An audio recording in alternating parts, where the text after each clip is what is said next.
The story begins in pouring rain, in a gothic and gloomy temple in which it seems no one is present. Soon we are transported into an underground dungeon, from which various sounds were heard. A few moments later, Zahed approached one of the cells, and the girl standing behind the bars jumped up in bewilderment and turned to the guy. Zahed made his way here with his last strength, and, turning to Rosie, asked her to take this sacred relic. Rosie asked in surprise what he was talking about, and the guy added that it was the temple treasure that he had stolen, and that could turn back time. The girl still couldn't understand why he came here and why he was giving this relic to her instead of using it. Zahed cleared his throat and said that he didn't have any divine power, so it was simply useless in his hands, but she should at least try it. Rosie responded negatively, saying that her power was not enough to activate the relic and that she needed at least someone like a high priest. The guy wanted to answer something, but suddenly his legs began to shake, and Zahed's head began to spin.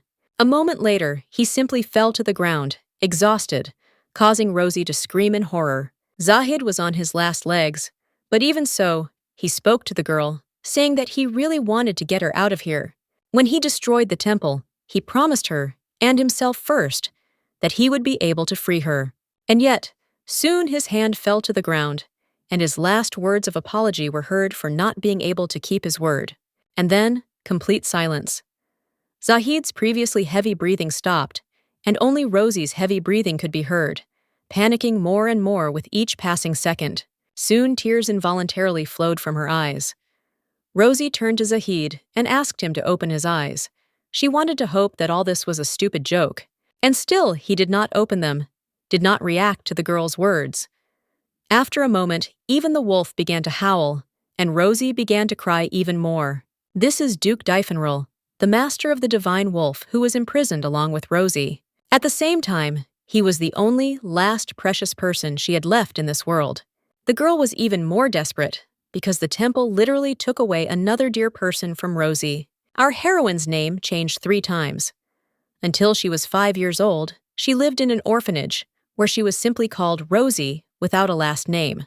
And as soon as she showed divine power, she was immediately sent to the temple, where they began to call her Rosie Tryon. Tryon is the surname given to disciples with the least divine power. There were many like her in this place, so they were simple workers in the temple. But one day, in the spring of her 11th year, something interesting happened. Our heroine was going about her usual day, like any other. Suddenly, a guy approached the girl, greeted her, and introduced himself as Julen Nort. The girl was certainly surprised to hear the name Nort. Soon the boy continued speaking, apologizing for being late, as he had only just learned of her existence. He kneeled down and explained that they had different fathers, but their mother was the daughter of Count Noart. So from that day on, Rosie was now a member of the Noart family too.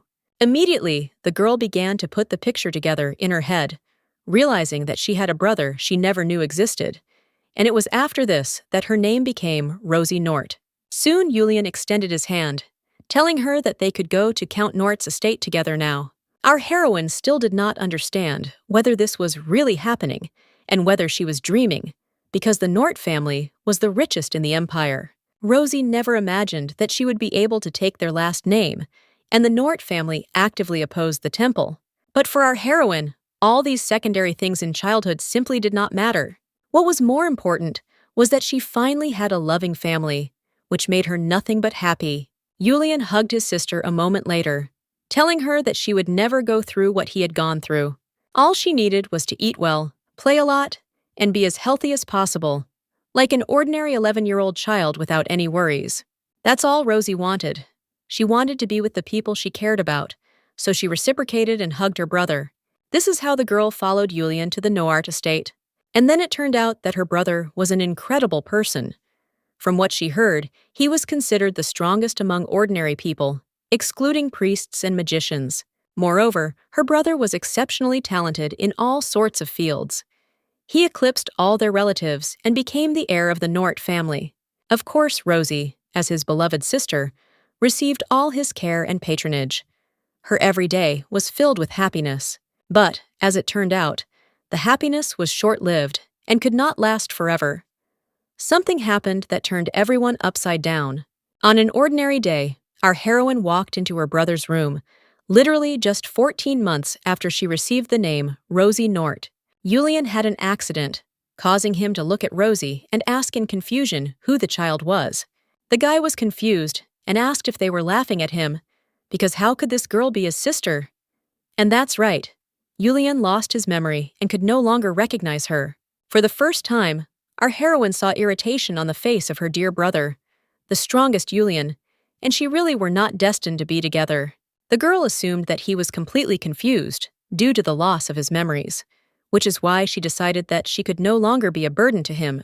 Our heroine, due to her upbringing, always struggled with low self-esteem, so she decided to leave the mansion. But this became the biggest mistake of her life. Of course, returning back to the temple, the priests asked in bewilderment how the student who lived with Noart dared to return. The inhabitants of the temple were eagerly awaiting this moment, and after she was locked in prison, she began to be subjected to various experiments. She remained locked away for 10 years after she turned 12. During this time, her brother died, and the estate was completely destroyed. And of course, all this was the work of the temple. But even knowing this, she could do nothing about it, being deep underground. And then one day, while Rosie was going through this hellish time, Zahed secretly entered the temple and found her in the dungeon. From then on, he began to risk his life to visit her. And if he had not become her friend, Rosie decided that she would not have been able to survive. But now, even he was dead, and right in front of her, leaving behind a relic that could turn back time. Looking at this stone, the girl assumed that the relic would never react to her weak divine power. And yet, in the back of her mind, a thought had formed that suggested that it was somehow possible, causing her to reach for the stone. Clutching the stone in her hands, she realized that she really wanted to turn everything back. Soon she began to turn to the stone, asking it to allow her to return, because it was simply terrible to realize that she was powerless in the face of the death of someone dear to her. She cried, realizing that she had been powerless all her life, but if she had one chance, she would never live like this again. Her brother, whom she treasured more than anything else in the world, immediately appeared before her face. Zahed, the one who made his way into this deep dungeon just to see her. If only she could go back in time and change everything, then she would protect everyone and destroy this temple. At that very moment, the stone began to show at least some signs that there was a chance. After a couple more seconds, the magical relic began to emit bright rays, and Rosie's eyes widened in surprise. The last thing the girl noticed was the wolf, who began to growl in confusion, not understanding what was happening. A moment later, the girl fell into another space, spilling past a pile of bright fragments. And soon the action moves to a bright sunny day, to an estate over which a bright star has burst forth. At this time, a girl stood in the chambers, looking at the mirror in horror, not understanding what was happening. It was Rosie, who was shocked that it was all true. She really was back. Having started to look around, the girl actually discovered familiar furniture in the room, as well as personal belongings. There was no doubt that this was one of the rooms of the Nort estate. Moreover, the girl noticed a newspaper on the table, which gave her a chance to determine reality.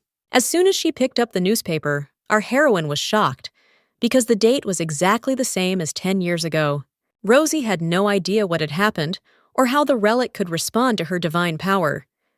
Was she really that desperate and pathetic that she decided to take pity? In any case, she leaned back, thinking that there was no point in thinking about it, because the main thing now was to focus on what would happen in the future. She realized that 10 years later, right now, she had several major tasks. The first and most obvious is to save Julen, her older brother, who is 12 years older than her. After an accident, he lost his memory and became an ignorant village bully. This is what allowed their relatives to take over his entire fortune. Afterwards, he left the estate while wounded. But, for someone who was once called the strongest, being killed by a temple mercenary is too meaningless a death.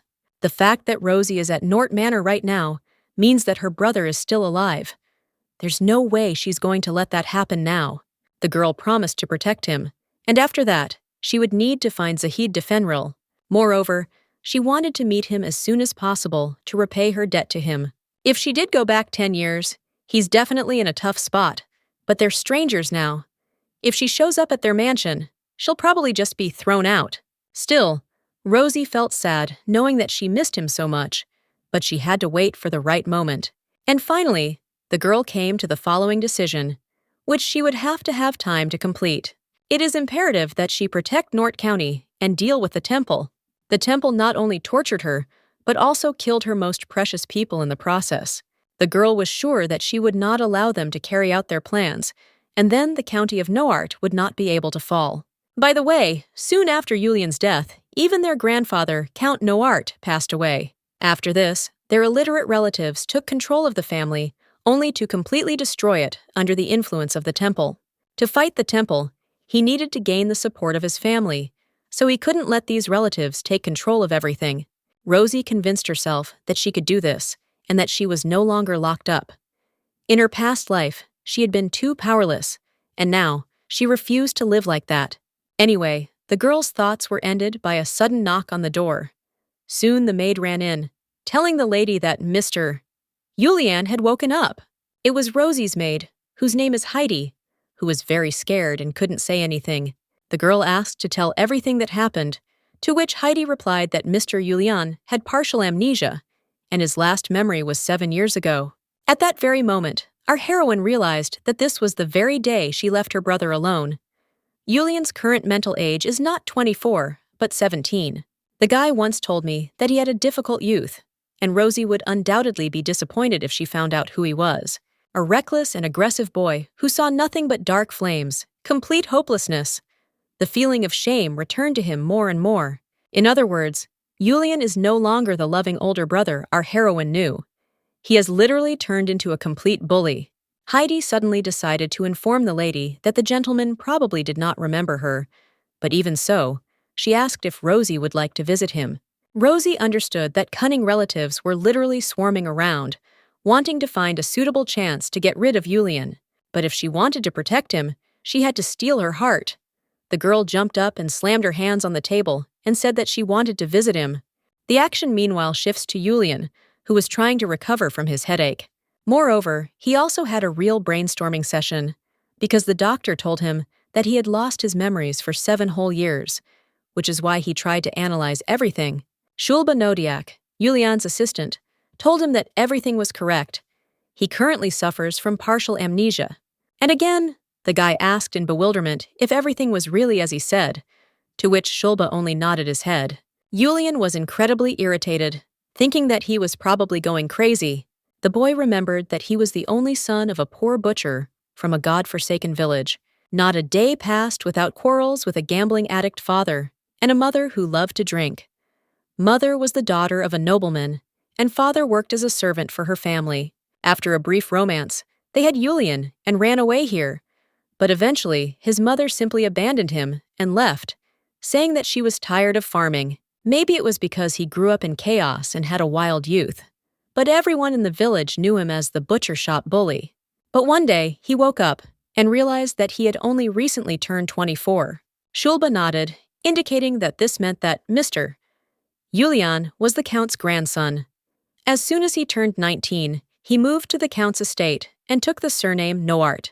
Over the next 5 years, he developed rapidly and became the strongest, and it was only expected that he was named the heir to the county. Shulba also reminded that they were repeating the same information for the 15th time. The guy suddenly screamed in anger. He said that he could not get used to his formality. When did he start speaking to him so formally? Shulba said in bewilderment that he was no longer his friend from the village. Now he is his assistant. Their relationship is such that Julen is the employer, and he is the subordinate. But taking the gentleman's hand, Shulba suggested that he return to those years for a short time and talk to him, as he had then, if he did not believe. The guy immediately became happy, talking about him becoming normal, because how was he supposed to believe all this? Adjusting his glasses, Shulba replied that he should start then. Julen soon tensed up.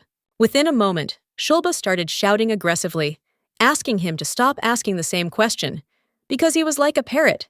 It was better to just take and accept his answer. It'll take Julen months to start moving normally again, and right now, he's barely holding his fists back from knocking him out, so it's best not to test his patience. Shulba soon cleared his throat and asked if he should continue, to which a puzzled Julen replied that that was enough, and everything was fine. Julian's assistant was incredibly happy, so he couldn't help but give him a medal of approval, saying that it was good. And yet, soon after, Julian's head dropped. As strange as it all sounded, he knew it was real. And on top of that, his body was completely destroyed, which was further confirmation. A few moments later, there was a knock on the door. From the other side of the door came the voice of a maid who was addressing Mr. Julian. The girl said that the lady wanted to visit him, but she needed permission. She asked if Rosie could come in. Shulba suddenly caught himself, saying that the lady would be shocked, because he had not had the opportunity to talk to her. Julen immediately wondered who Rosie was. Just at that moment, our heroine turned to Shulba, telling him that she already knew everything. It only meant that she had decided for herself that she wanted to see her brother no matter what. Julen, as soon as he heard the word brother, froze in place, beginning to analyze what he heard. It's likely that he soon got a blue screen, because he woke up in horror, wondering what this girl was talking about, because he didn't have a sister. The action moves back some time, when Heidi was preparing Mrs. Rosie for a meeting with her brother. Putting on one of the hairpins, the maid said that she had received it as a gift from Julen for her last birthday. She assumed that if he saw it, he might remember her. Our heroine looked in the mirror, asking if Heidi really thought so. The girl smiled and nodded her head, saying that the gentleman always chose gifts for her with special care. Soon the preparations were finished, so Heidi suggested that they could go. Rosie picked up her pen and said that she had something to do before meeting her brother. Our heroine immediately began to write something down. At the moment, the girl was in a good mood. Suddenly, memories came back with her brother, holding her in his arms, telling her that she was his precious treasure. Smiling, he asked her to always remain as bright and confident, wherever she was. Finally, our heroine laid the pen on the table, thinking that she would live according to his desire, as he dreamed. She promised to be a person who always speaks her mind to everyone, including even her brother. As soon as the girl handed over the maid's letter, Rosie got up from her chair and said that it was time to go. And so, the action moves to Julian's room, who, looking at Rosie in bewilderment, asked what this child had forgotten here. As soon as Shulba explained it to him, the boy asked in bewilderment if they were really making fun of him. Was he really supposed to believe that this girl was his sister? Our heroine stood and looked at him with a calm face, not even showing signs that she was worried. But in her previous life, she ran away immediately after hearing these words. Julen looked like a complete stranger with that cold expression, and after that, she never saw him again.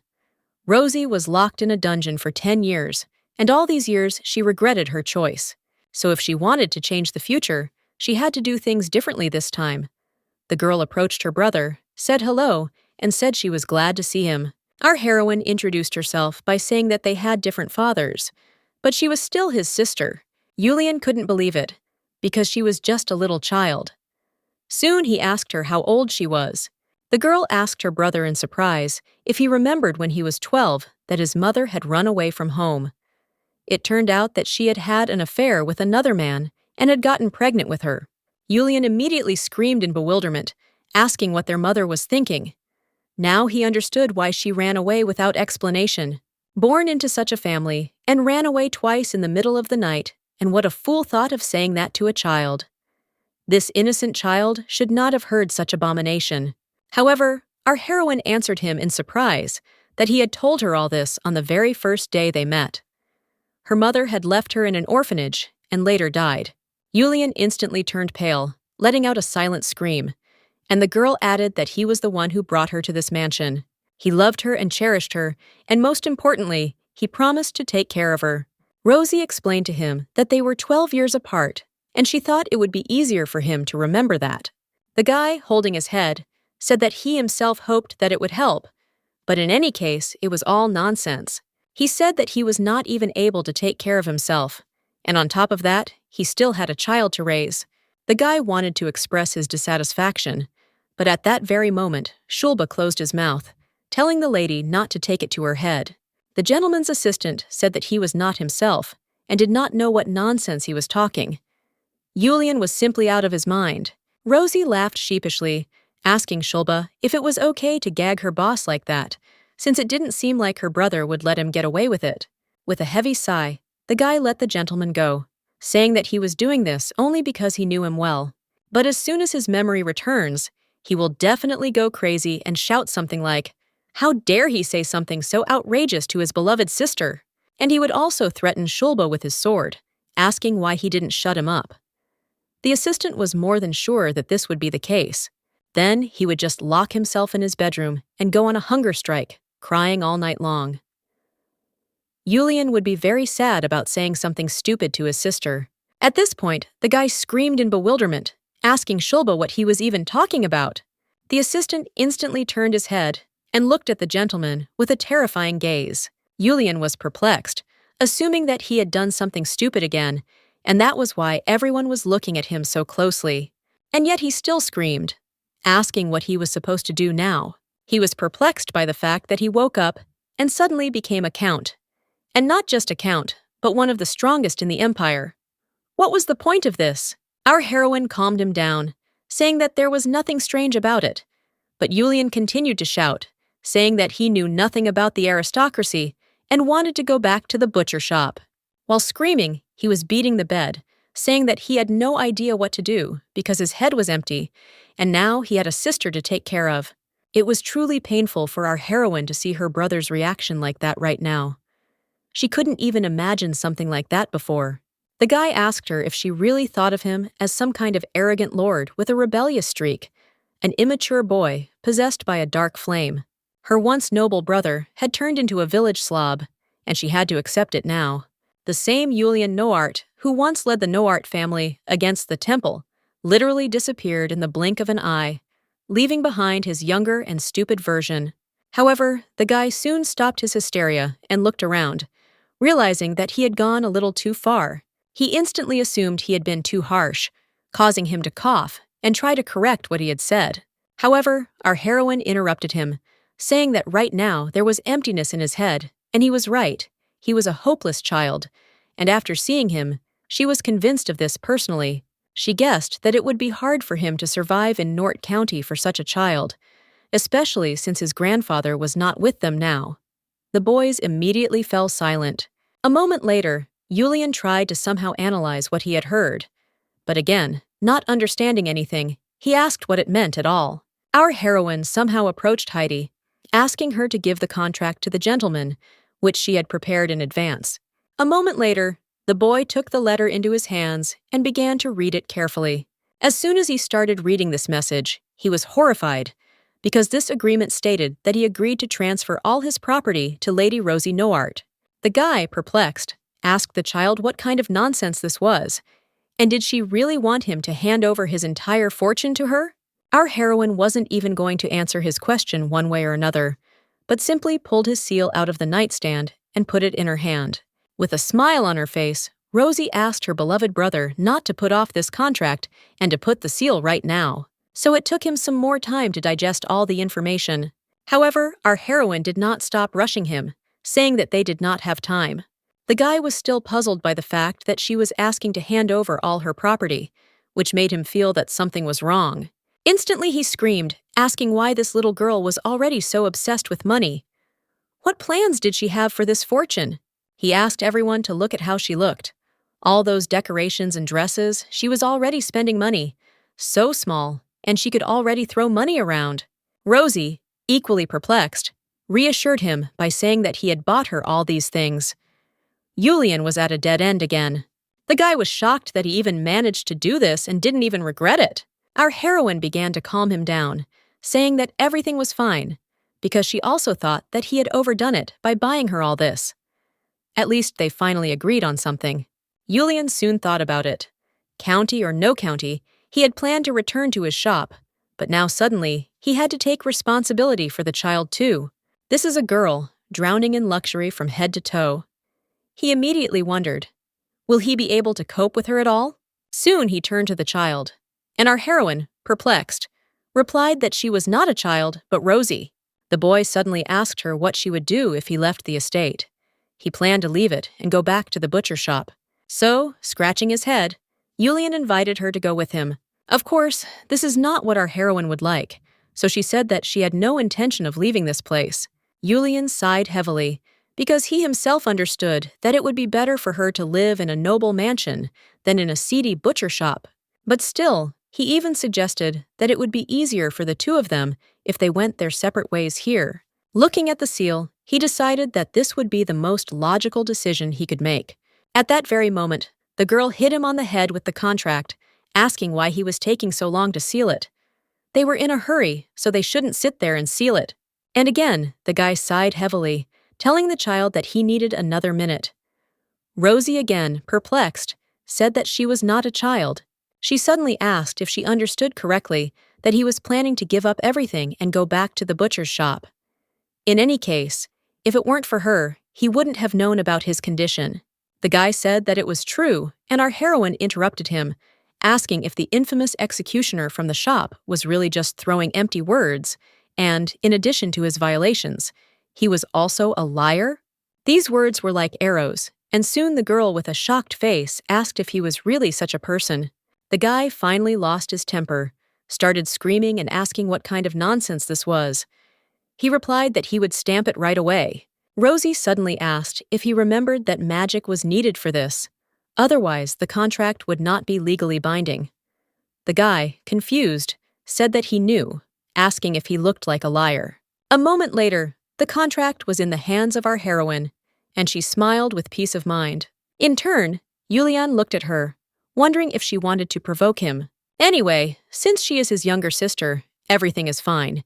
He will give her everything now, but asked not to spend it all at once. Rosie smiled and nodded her head. The boy soon wondered why he felt a little bitter. From what he had heard, he had been a madly loving brother before the amnesia, and yet all this girl cares about is money. Was their relationship really built only on dresses and jewelry? The guy was, of course, in shock, but a moment later, he began to hear approaching footsteps from outside. Naturally, he decided to inquire, asking what this strange noise was. But Shulba didn't even know the answer to this question. A moment later, bewildered guys burst into the room, saying that they knew that Count Julen had woken up. The guys immediately approached him and asked him to take care of it. They handed him a document, saying that the deadline was approaching, and the other guy started talking about looking at his document. Soon, an incomprehensible battle for his attention began. Julen had no idea what all this was, because there were only terms everywhere. Julen looked at the document, starting to say that he did not really understand all this. The guys immediately started shouting, saying that if he doesn't understand anything, then he just needs to put a seal. There's nothing important here, just a seal and a signature using magic. Due to the unclear and unplanned brainstorming, Julen began to feel unwell. Shulba noticed this, and immediately began to ask the uninvited guests to leave, because the gentleman was in serious condition and needed rest. Only the guys pushed the assistant aside, telling him to leave, because they were dealing with life and death issues. One of the boys also shouted, saying that his life was on the line, so the gentleman had to put the seals. Rosie at this point addressed the angry Shulba. The guy instantly turned around, because he remembered what had just happened before those stupid guys arrived. Shulba shouted, telling the boys that they were just wasting their time here. Didn't they know it yet? Pointing to Rosie, the gentleman's assistant said that Julen had transferred all his rights to Lady Rosie Nort. The guys didn't believe the words, which is why they ran up to read the contract, which clearly stated that Julen was transferring all his property to Rosie. This made them incredibly angry, because it was not part of their plans, which is why they started to leave. They found it funny that a fool was ready to give his heart and soul for a girl, and he did not forget about it. Slamming the door behind him, one of them shouted that this psycho was obsessed with blood ties. Who would have thought otherwise? Meanwhile, our heroes watched this picture in bewilderment until they were left alone in the room. Shulba soon turned around and began to say that these people were not friendly. Our heroine turned around and said that the situation had changed, which meant they were probably halfway to their owners. Their papers were useless, as they were addressed to Julen. At that moment, the guy asked in surprise about the owners, to which our heroine asked in surprise where else they could go. The girl smiled and said that these were their dear relatives who had lost everything because of him. If he had put a seal on these documents, his fortune would have passed to them. While Julen was perplexed by what had happened, Shulba turned to the girl and said that he was impressed, because he could not even imagine such an outcome of events. Our heroine smiled and said that these people were indeed happy about what happened, but she would never let them get everything. Julen, in turn, realized that this kid was right, because he really would have just stamped everyone in turn. At the very least, he didn't know that he owned a fortune. This means that she entered into a contract with him to transfer the property, not because she was greedy for money, but because she foresaw everything. Shulba soon asked the lady what she was going to do, because they had left, but would return with new documents and would come at any time of the day. Would she be able to cope with this? Rosie was like an angel, saying that she was in better shape than her brother, and the doctor said that he needed rest until his body got stronger. But there was no need to worry. Rosie promised that she would not let those evil people get their hands on the money. Julen at this time came to the surprising conclusion that this child did all this for him. At that moment, our heroine turned her head and, smiling sweetly, looked at her brother, who was a little surprised. And yet, soon she began to go to him, saying that they had finished one thing, but not everything yet. She suggested that they have a real conversation now, since the danger had temporarily passed. Our heroine first decided to say that she was very upset for one reason. She didn't understand why this was happening to them, because her heart was ready to break into pieces, and her chest hurt a lot. Looking at him, she asked what she should do now. Julen asked in confusion if it was too late to talk about this, since it seemed like she had already thought of everything. The girl didn't argue with this, but the situation was too difficult for her to just sit and cry. And again, she said that her name was Rosie, not a child. Julen was surprised at how quickly she agreed, but he himself already realized that it was a little dangerous here. Then, he decided to thank his sister for her help, but still, he would leave this place later, and if she wanted, she could join. The guy was saying that it might not be as luxurious there, but there wouldn't be people like that there either. Our heroine was staring at his bandaged feet the whole time. Julen was still saying something, but the girl interrupted him and asked how long it would take him to recover. Julen asked in confusion who she took after, if she didn't listen to adults at all. Rosie, equally perplexed, replied that she took after him, since he himself continued to call her whatever he wanted. With a heavy sigh, the boy replied that the doctor had suggested that he would need several months to recover, but even after that, it would be difficult for him to wield the sword. They also said that it was still unknown what was happening with his memories, but in any case, it would be better if he returned to his village, because he would not be able to cope with the kind of people who were here. And yet our heroine smiled at him and asked him not to worry about it, because it would not happen again. After all, he has completely lost his fortune and is now completely broke, which means he will leave with an empty pocket. The guy looked at her in confusion and thanked her for ruining him. Rosie smiled and said that everything was fine. Someone clearly didn't get the sarcasm, and yet the girl turned to her brother, saying that he had done a lot for her, so he should not thank her.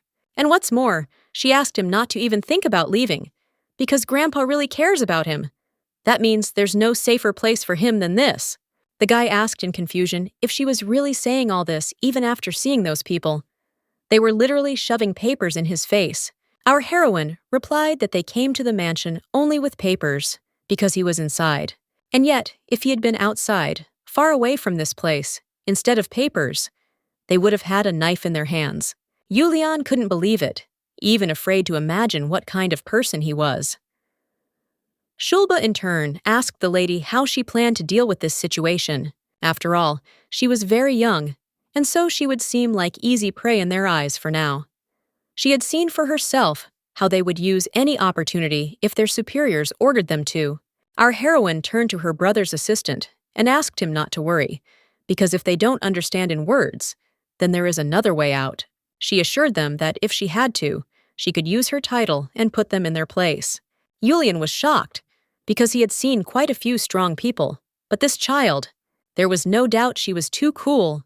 The fact that she could say that, and with such confidence, made her even more scary. Soon after, our heroine turned to her brother and asked him to rest, and they would see each other tomorrow. And she leaned toward him and said that there was something he should remember. He had no relatives he could trust. The guy, naturally, asked in confusion what this meant, but the girl reassured him, saying that he shouldn't worry, because she wouldn't let anyone hurt him. Anyway, the girl thanked her brother for waking up. She really missed him. Soon after, she wished him sweet dreams and headed for the exit. Left alone, the guy simply fell onto the pillow, trying to digest everything that had happened to him. He didn't understand what the point was in visiting a completely broken man. And was this little girl really asking him not to worry and she would protect him? Julen soon turned to his assistant and asked if they were really that close.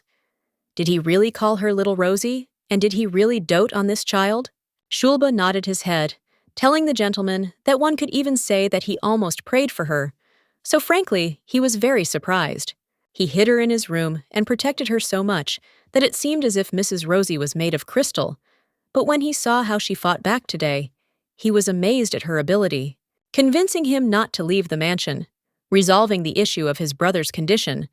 All this means that Mrs. Rosie is very smart. Julen thought at this point, looking at the ceiling, and asked if they looked alike. At that moment, Julen's face twisted in doubt, but he remained silent. Julen noticed this face and asked in bewilderment what it meant. Julen answered the gentleman that his face resembled the face of a wild animal, and the girl's face, on the contrary. Even though they look the same, from the outside they are completely different people. Julen at this point told the assistant that he was right. They had the same green eyes and silver hair. Julen was amazed at how the gentleman only heard what he wanted. And anyway, he soon realized that he had transferred all his wealth to his sister. A fool who would give his heart and soul for her. But he still didn't remember that. And yet, how much did he love her that they reacted like that? And Rosie lost her loving brother in the blink of an eye. It was clear that she was one step away from crying. If she cared so much about him, then he must have been in great pain, and yet he felt it. If this was so, Julen wondered if he had acted like a complete scoundrel. The property he, Julen Noart, left behind. Does it look like compensation? In any case, he didn't even suspect his wealth. The guy soon caught himself thinking that with such success, he could just leave everything to his sister, whom he didn't even know about, and be done with it. Julen suddenly asked how rich he really was. He was, after all, the heir of a count, and a rich count at that. The guy guessed that he had about 5,000 gold, but if so, then this would be enough for a decent house on the outskirts of the capital and to live there. Julen began to count at this point, but warned that he could not name the exact amount at the moment. And in any case, having written a certain number, Julen handed over the notebook, saying that this was the approximate amount of his fortune. At that very moment, Julen almost fainted again, because he simply couldn't believe there was such a number. The guy screamed, asking if he really owned 1,370,000,000 gold. In turn, the action takes us to a slightly different place, just as the sun was rising over the castle, which meant that the maids were bringing breakfast. The two girls were walking down the hallway at the time, discussing the fact that Lord Zahed had broken off the engagement again. Her friend wasn't particularly surprised, since it was already the 4th time. But why couldn't he just follow his family's orders? It would have been easier, but he always refused. Despite his condition, he remained as stubborn as ever. In any case, the girls were sure that the noise around what happened would last for a long time. At this time, the guy was lying on a huge wolf, sweating. His breathing was very heavy, and yet he assured both himself and his friend that he would endure. He would never give up. The action returns to our heroes. Heidi addressed the lady, saying that now is not the best time, but she must remain strong. The doctor said that the memories could return at any moment, which meant we had to wait patiently together. Our heroine soon nodded her head, telling the maid that she was right. By the way, this huge territory belongs to the Nort family, and they continue to live in this mansion. Despite the relatives hunting for Julen, this place is still the safest for them. No one would dare to attack Julen in grandfather's estate. Rosie's maternal grandfather is the richest man in the empire, Caliban Nort. He rose from the bottom to make a fortune. Through marriage and money, he was able to achieve the highest status possible and became a count. A ruthless, heartless, and very ambitious man. But Caliban had a dark past. He was a slave at the temple and didn't really want to share it. During all the time he spent in slavery, grandfather managed to become imbued with deep hatred and resentment towards the temple. And it is quite natural that his ultimate goal was to destroy the temple. In that case, Perhaps Julen hid her here and guarded her so carefully. Their grandfather despised the temple, but Rosie has the blood of their priest. Julen once said that after his research, he found out that her father was a low-ranking priest who was temporarily living in the village. It was precisely because of this that our heroine understood why she was born with divine power. But it is sad that she was able to inherit only the smallest part. It would be better to keep her out of his sight anyway, knowing his dislike for the temple. It would also be better to avoid meeting their relatives if possible. The girl asked why, surprised, and suggested that they hated her too. The boy sat on his knee and said that this place was clearly not suitable for a child. The guy suddenly said that each of the relatives was cunning and greedy, and it was not easy for him either when he arrived here. Rosie asked if this was really so, and anyway, he became the heir. In this case, the girl came to a brilliant conclusion, telling her brother that he was even greedier and more cunning. Julen started praising the girl, saying that she was smart. She was absolutely right. Soon after, he put her down on the ground and began to stroke her, saying that his Rosie should never do that again. But the most important thing he definitely didn't want was for her to go through what he went through. Our heroine understood that, because she hardly saw her grandfather and relatives. Now that Julen had lost his memory, they must be celebrating. However, the girl could not walk peacefully, because a moment later an unfamiliar voice addressed her, ordering her to stand still. The girl turned her head, but continued to listen to this strange guy. He assumed that she was that same student, and he heard that her beloved brother had gone crazy. By the way, in her past life, our heroine met this same person at this time. The guy came closer and laughed, thinking that now that her butcher was in such a position, then didn't she think that she should just go back to where she belonged? It was Royston Nort. As the only son of her eldest uncle, he thought he would inherit everything. But when Julen ruined his plans, his hatred for them knew no bounds. Poking the girl with his finger, he asked in bewilderment if she really thought that this butcher with the mind of a teenager would love her as much as before. Royston told Rosie to remember how much their family hated the temple, and to also understand that she never belonged there. Or maybe she hoped that her grandfather would accept her into his family. Could she really belong to such a noble family? At that moment, the boy reached out his hand to the girl, telling her to collect her things and crawl back into her hole. Our heroine tried to dodge the attack, and thought about how she believed in her past life what Royston said. No one was happy to have her here, so he won, and she simply did not resist. Our heroine began to cover herself, but Royston continued to swing, asking the girl if she was really not going to leave. Maybe he should knock some sense into her. And yet, soon the guys with the documents were very happy, because they were able to find Rosie. Rosie also knew that she wasn't going to sit back and do nothing this time. Soon our heroine simply fell to the floor and began to scream, showing how much pain she was in. Royston froze in place at this turn of events. He didn't even move. The boys at this point ran even closer in bewilderment, saying that they needed to talk. They had something to say, and it was extremely important. Our heroine began to apologize, saying that she had simply tripped, and that she was also a little surprised, so she suggested that they talk in her room. The girl also said that she thought she couldn't handle the money. The robbers started to turn their heads in bewilderment, and soon noticed an interesting contract. The guy immediately came closer, and taking the document in his hands, he began to study it. A moment later, he fell to the ground, asking in horror if it really said that the entire fortune had gone to her. Rosie laughed at him in her mind, saying that he shouldn't do that anymore, because now, for example, he pushed not just some ward. It was necessary to take a higher status, because he pushed the owner of billions. The girl suddenly started talking about how she thought she should trust everything to her uncle, but since he wasn't here, he now saw that she should reconsider her decision.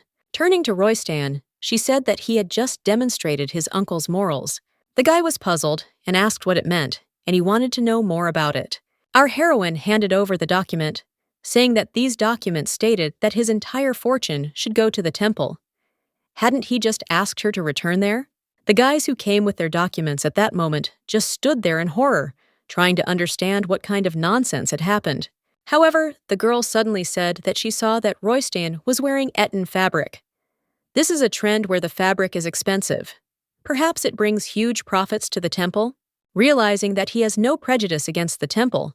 One can accept their devotion. But the fabric Eton, does he not read the news? Grandfather taught them to look at the newspapers every morning. That is why our heroine assumed that Royston was superfluous in their family. In any case, donating her entire fortune is a very big decision, considering her past. Grandfather hated this place too much, and she needs to think about it. The girl hoped that they would tell her every word to their masters. If Royston had kept his mouth shut, then the money would have really gone to his uncle. It was scary to think how mad he would be when he found out. In any case, Rosie told Royston that he was right about something.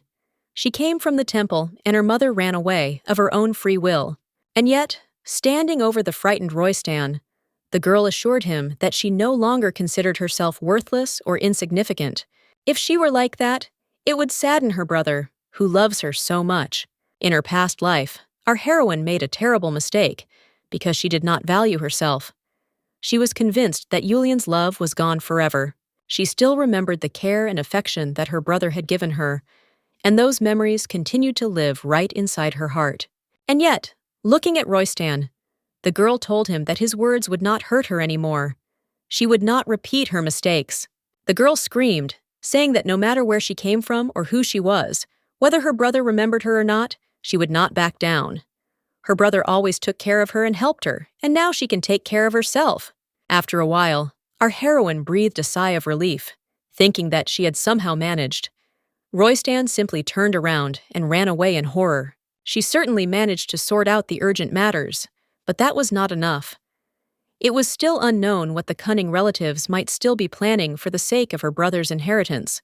And the only one who has enough power to protect his brother, and it doesn't matter what she thinks here, because grandfather must return as soon as possible, but the problem still won't go away.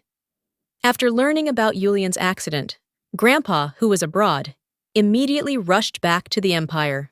But a misfortune befell them too, because there was a terrible landslide on his way, and his arrival was significantly delayed. By the time he finally got back, Julen was already dead. Rosie needed to find a way to get her grandfather back as soon as possible and earn his trust.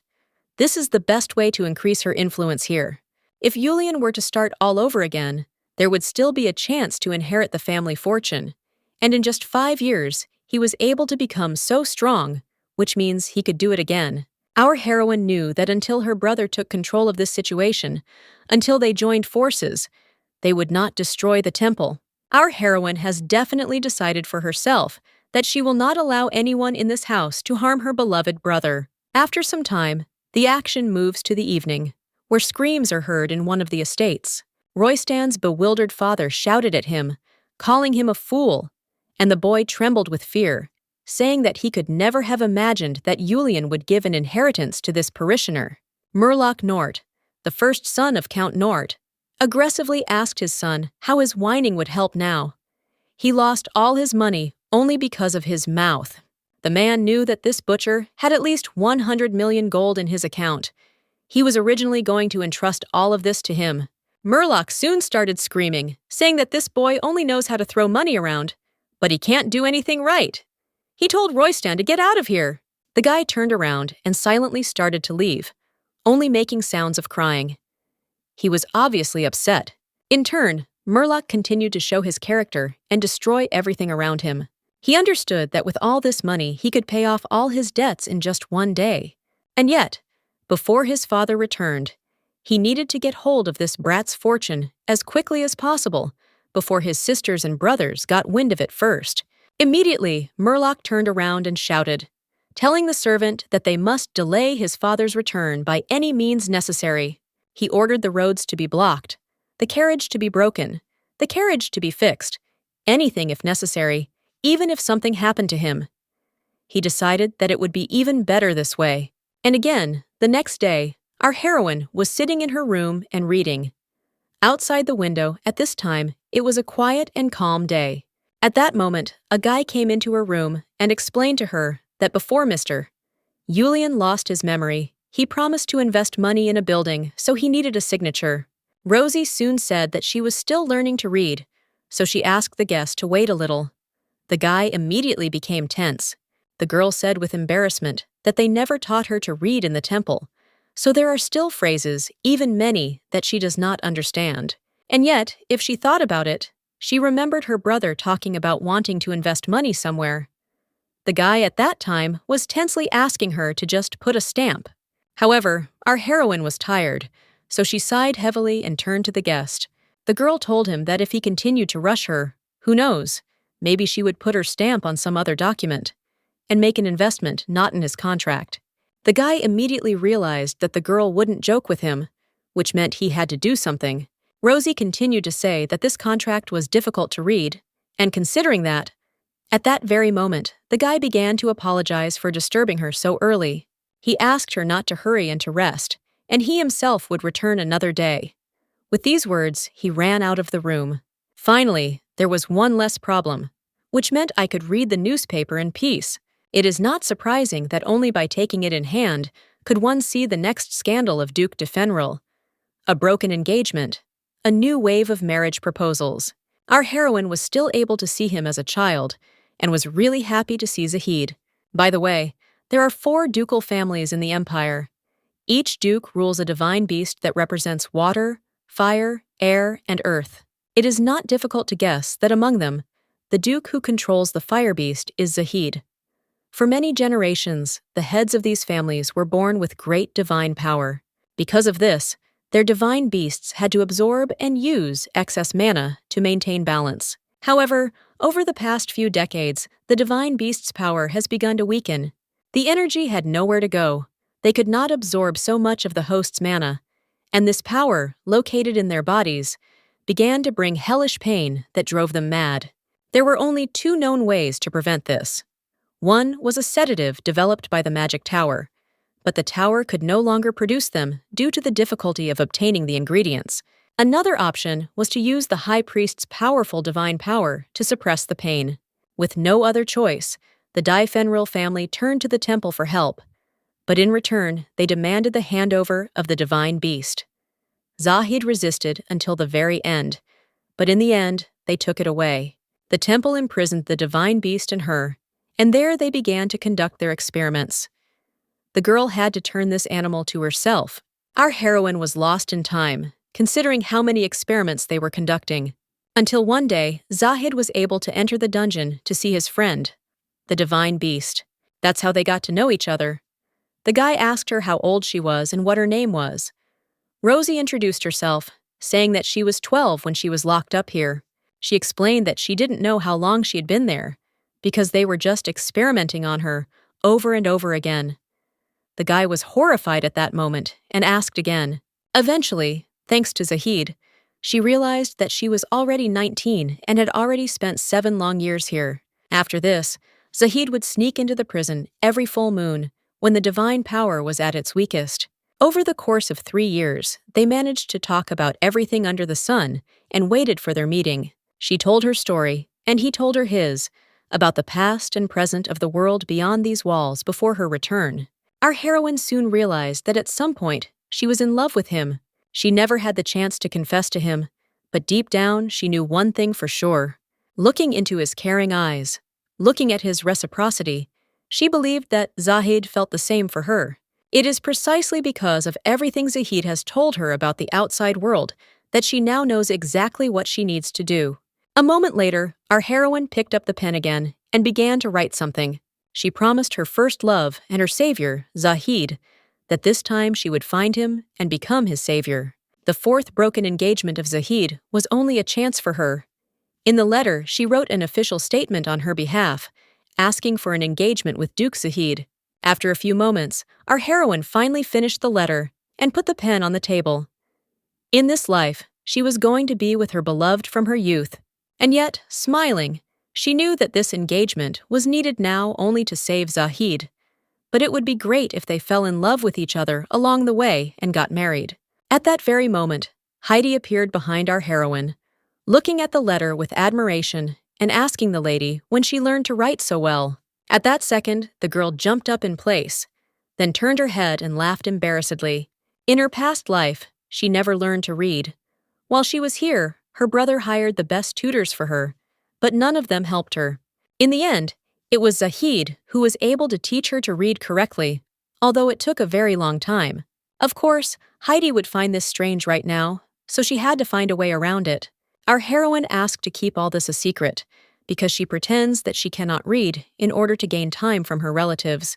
At that very moment, a shocked Heidi told the lady that she understood everything. She immediately concluded that she had had a plan all along. Rosie thanked her for her understanding and said that she wanted to meet her brother. After some time, the girls were walking down the corridor, heading to their brother's room. However, they were unable to get there peacefully, because on the way they met Royston, who did not look calm. Our heroine sighed heavily as soon as she saw that he was still wearing clothes made of Eton fabric, even though she had explained everything to him personally. It's funny that trendy things were a priority, but family values were not. It's not surprising that the temple swallowed him up right after his grandfather's death. What was even funnier was that the guy simply cleared his throat and pretended not to notice them, so he went on about his business. Rosie laughed, because she assumed that he had been scolded after all. Heidi at that moment asked the lady in surprise what had happened, because it was unusually quiet. Our heroine replied that he probably now understood how terrible capitalism is. Thanks to her, he is growing as a person. Entering their brother's room, they noticed a huge open window, through which bright sun was shining into the room. However, Julen was so deep in sleep that even the sun did not wake him. Our heroine was surprised, because she thought that her brother had already woken up.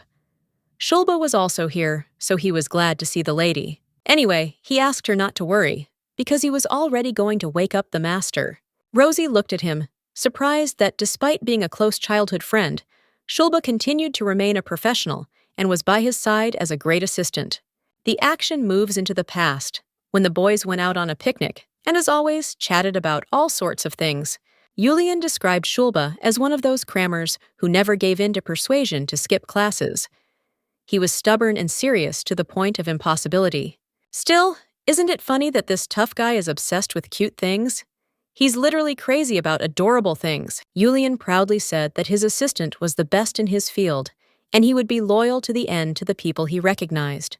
He was also confident that he would treat Rosie well, because she was his most precious treasure. Rosie understood that her brother had said everything correctly and that Shulba was very loyal.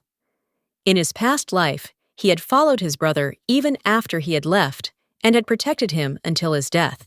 All this meant was that our heroine could trust him, and she was truly glad that he was with her brother. At this point, our heroine turned to Shulba and asked him to bring her brother's stamp. The guy nodded and said that he would bring it now. As soon as Shulba left on an errand, a joyful Rosie began to walk towards her brother, saying that it was time to get up.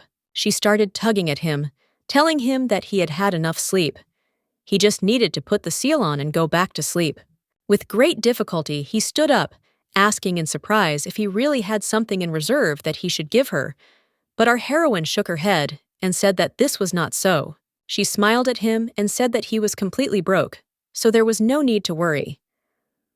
Julen asked, puzzled, why that sounded more alarming than anything else. And yet, as soon as Julian's eyes opened normally, something immediately caught his eye. Looking at his sister's brooch, he suggested that she should start buying really childish brooches, especially since this one looked very tasteless. With a heavy sigh, our heroine told him that he might be right. She wasn't particularly good at such things, but this was the first brooch he bought her, so it is valuable to her.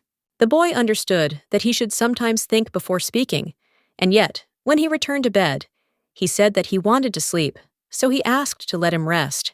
Rosie was confused that he was still sleepy. Anyway, she asked him to put the seal and go back to sleep.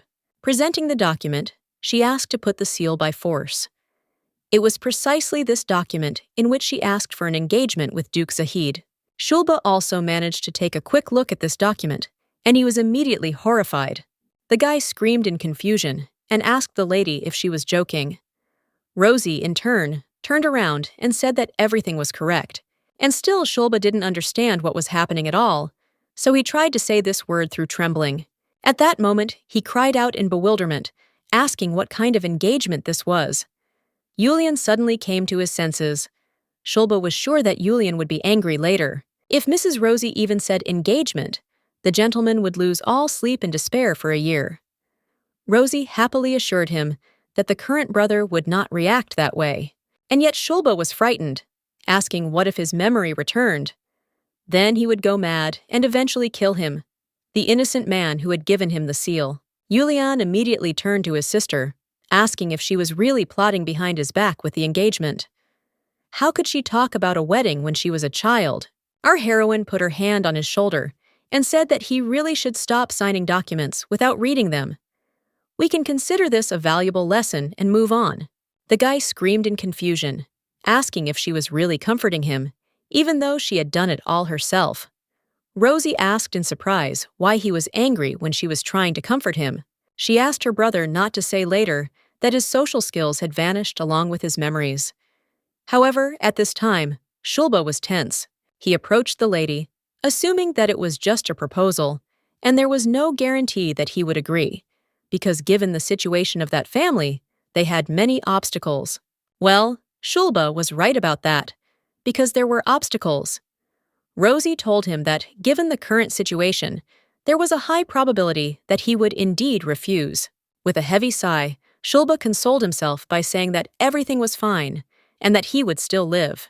Anyway, many families ask the Duke for this, and for now, this is just an assumption. Rosie, in turn, asked her brother not to worry and to rest.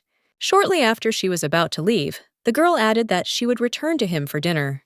The guy looked at her in surprise and asked why she wanted to come back at all. Rosie asked if he really wanted to know. He nodded his head, and our heroine answered him that she missed him, and he shouldn't forget that. Meanwhile, the action takes us to a location not far from the Solomensky district. The boy addressed the Count, saying that they would soon arrive in the city where the communications center was located. There might be good news from the estate. Perhaps Julen had already come to his senses.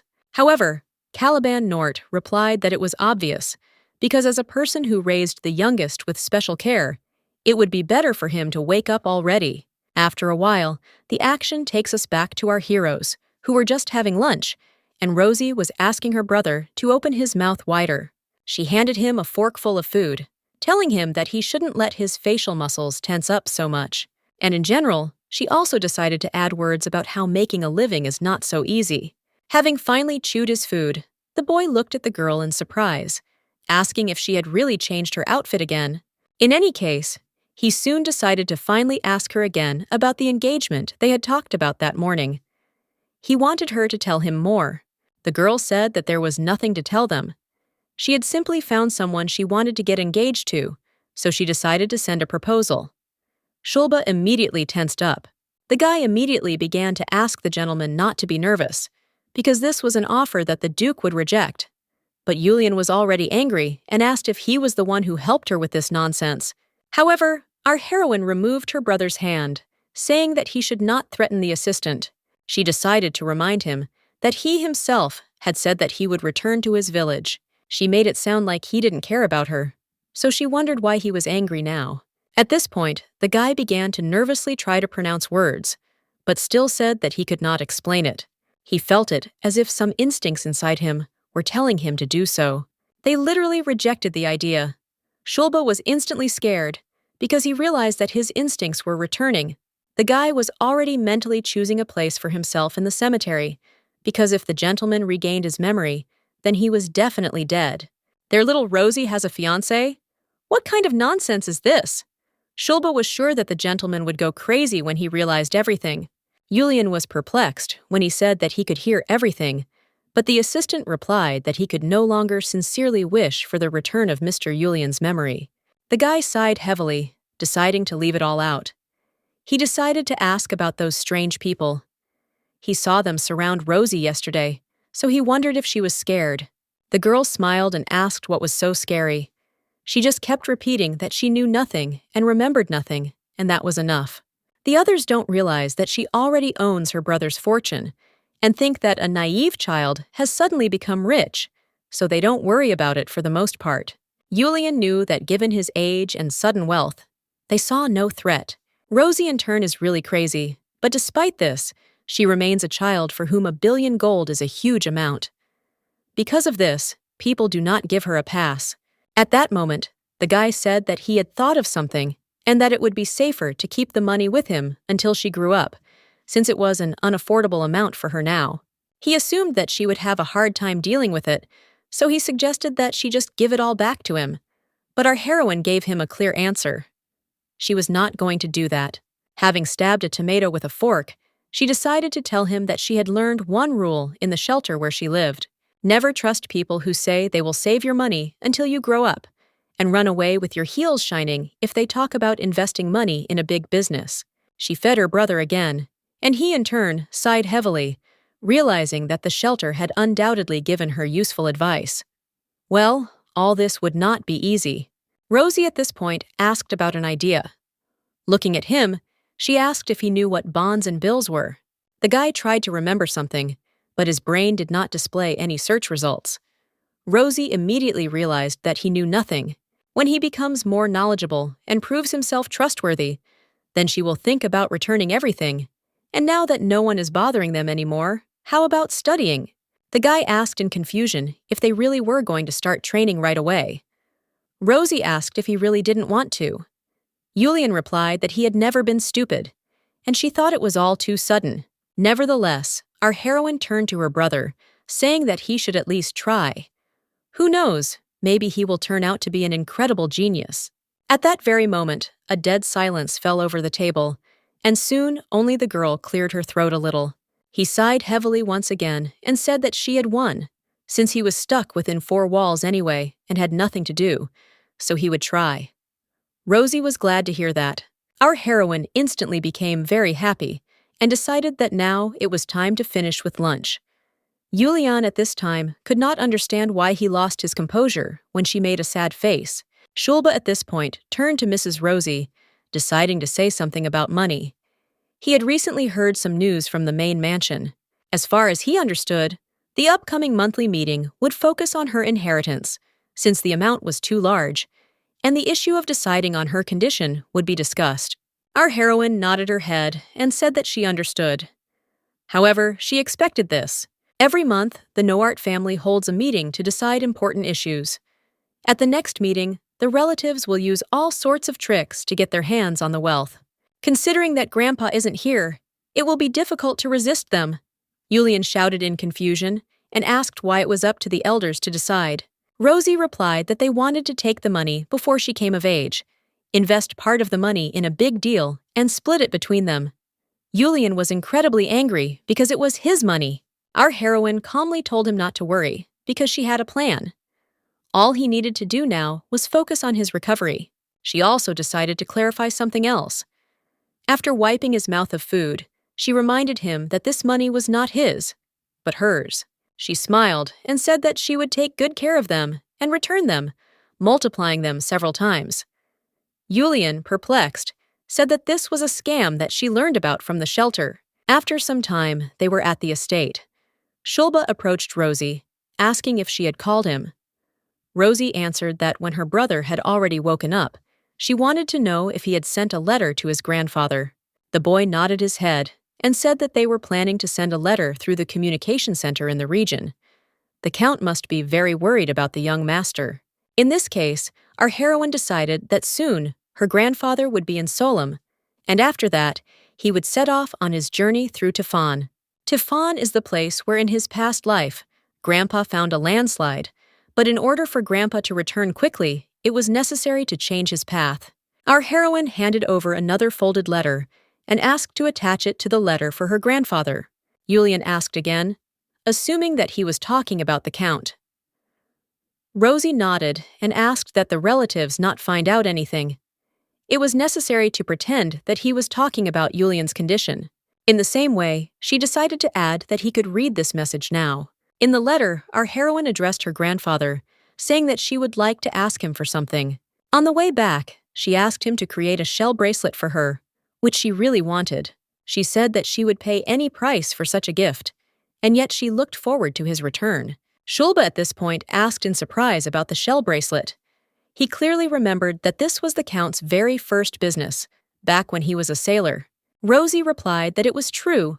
The seashell bracelet he made was her grandfather's very first business venture. That meant he would never ignore her request. And yet the guy was confused. He asked why she was asking him about such a thing, because he did not understand her intentions at all. Our heroine answered him that this was the point. She did not want him to understand. Rosie, in order to interest her grandfather, decided that she needed to kindle a special curiosity in him. In parallel with this, somewhere in the future, Caliban finally received this letter from the servant. Nevertheless, Shulba still asked the lady what she meant. The girl explained that this letter would only be the beginning. She smiled and asked the assistant to watch, saying that she would soon make sure that her grandfather noticed her. Soon the action really does move to Solome, where the sun was already setting below the horizon. At this time, Caliban still received that very letter, and soon realized that his brat Julen had already woken up. And yet, on top of everything else, he had serious injuries, and also partial amnesia. At this point, the man also noticed another letter lying just below. Asking what it was, the assistant replied that it was from Lady Rosie. Caliban was surprised by this, because he had seen her once, and from afar. What business could she have with him? Julen was always too protective of her, even hiding her in the back wing and not even introducing her to his family. The guy said that she was a former student from the temple, and was he really afraid that this would make him hate her? And yet, from everything he had heard, she hadn't even gotten into the temple of her own free will. Julen probably really did assume that his grandfather was that unreasonable. And yet, if he hasn't come to his senses by the time he gets there, he'll shout right into his ear that Rosie has cut herself with paper. His eyes will instantly turn into nickels, and then, joyfully taking the letter from the girl in his hands, he assumed that his grandson would jump up and scream in despair. Right? The assistant smiled sheepishly and nodded his head. However, he soon began to read the letter sent from Rosie and soon cried out. The assistant asked what had happened, and Caliban responded by saying that they were changing the route immediately.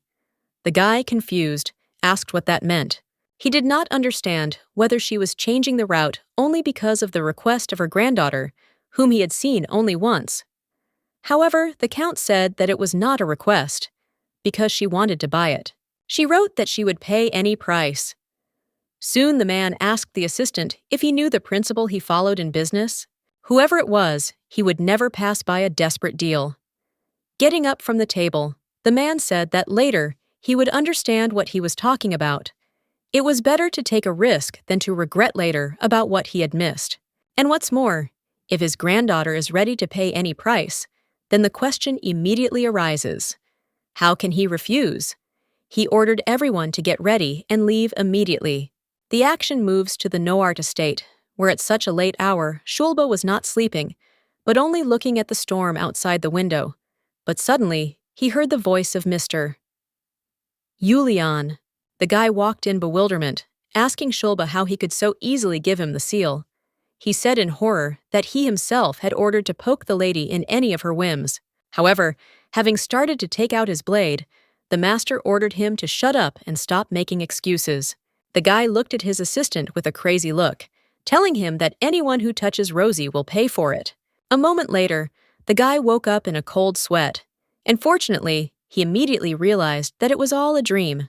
With great difficulty, he managed to fall asleep, and the next morning he was already walking with tea, thinking about why Mrs. Rosie had so suddenly started demanding this engagement. As far as he knew, she had nothing to do with this duke. And yet, the letter said that whether they agreed or not, they had something prepared.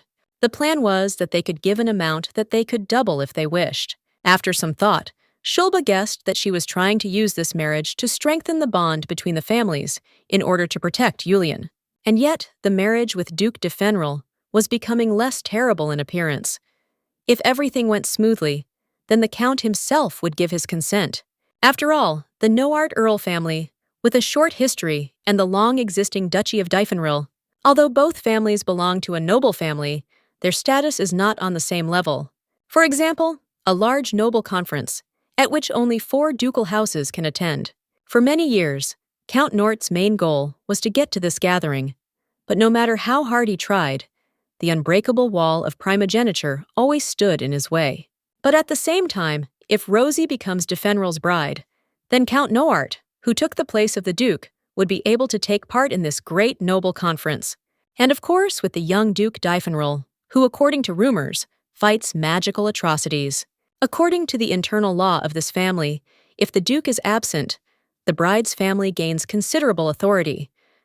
This would give the Nort family great power and influence.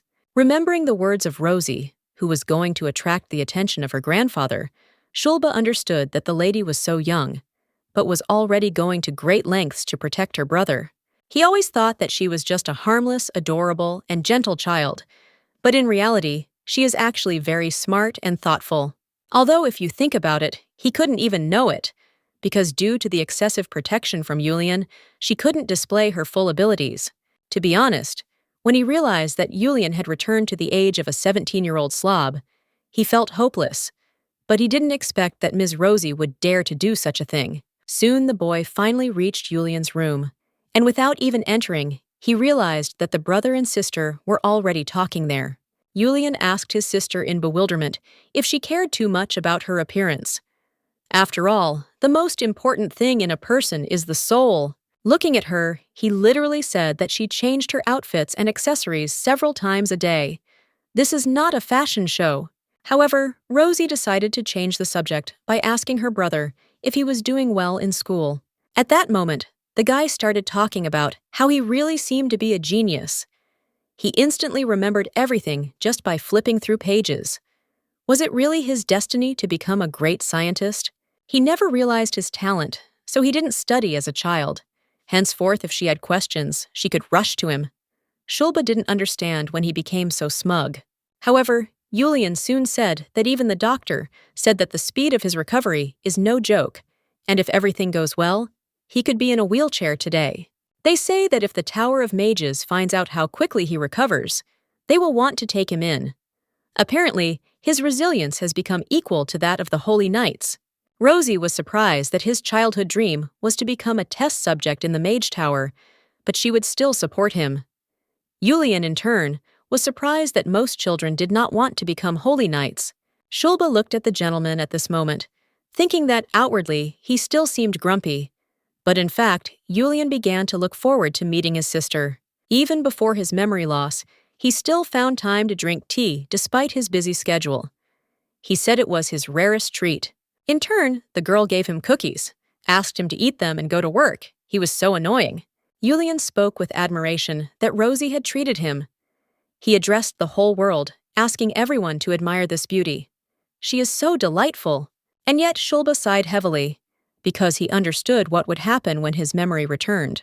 He will probably cry for a month, just remembering how Rosie treated him to food. Meanwhile, the action shifts to Merloc, who was reading the news with a loud headline. A great landslide has hit Defenal. The man laughed and was incredibly pleased with himself. Heaven favors them that they will fulfill their plans. The assistant soon said that the roads were blocked and the communication center had been out of order for a long time, but they had not received any messages. Does this mean that the Count is somewhere out there now? He supposed he might be in serious trouble, and Merloc was only too happy about it. But still, his father was not the type to give up so easily. He would come back anyway, but still, having thrown the newspaper on the table, the man was sure that he would definitely not have time to return to their large noble gathering. They will hope that he will stay a little longer, for he must strip this apprentice and this worthless butcher of all they have, and repay them for all their suffering. Merloc also decided that before his father returned, he would have to get rid of them forever. Even if he returned to the Empire, he would never see them again. The action moves back to the Nort estate. Heidi suddenly approaches Shulba. Or maybe not suddenly. The guy remembered that Rosie told him that she would send Heidi for him that evening. He would need to go to her room, but in such a way that no one would notice. Already walking along the corridors, the guy wondered, what did the lady come up with this time? Soon, Shulba came into Mr. Julien's room, saying that he needed to go to Lady Rosie about the matter they had discussed. The guy asked in surprise why she had called him and not him. Shulba suggested that she might be worried about him, thinking that this way to the bedroom would not be easy. However, Julen sighed heavily and agreed to this, since Rosie didn't yet know that he could move with this miracle of technology. The doctor recently told him that he knew Julen was strong, but his recovery speed was too incredible. He is the coolest patient he has ever had. Julen spoke proudly about this, but wondered if his sister didn't think he could recover so quickly. Turning his head, He asked if they were coming. Shulba asked again, surprised. Julen assumed that they had already finished reading the book, and right now was the time to show his sister what a genius he was. She had always been eager to see him, and now he would come himself, especially with such an invention. Shulba kept his composure and said that such sudden visits were not welcome. However, Julen said that Shulba was starting to get boring, so they should go, and the young blacksmith should obey the genius butcher. Shulba tried to control himself so as not to do something stupid, but still this reckless butcher's spawn was too unbearable. At this time, our heroine was in her room and taking off her earrings.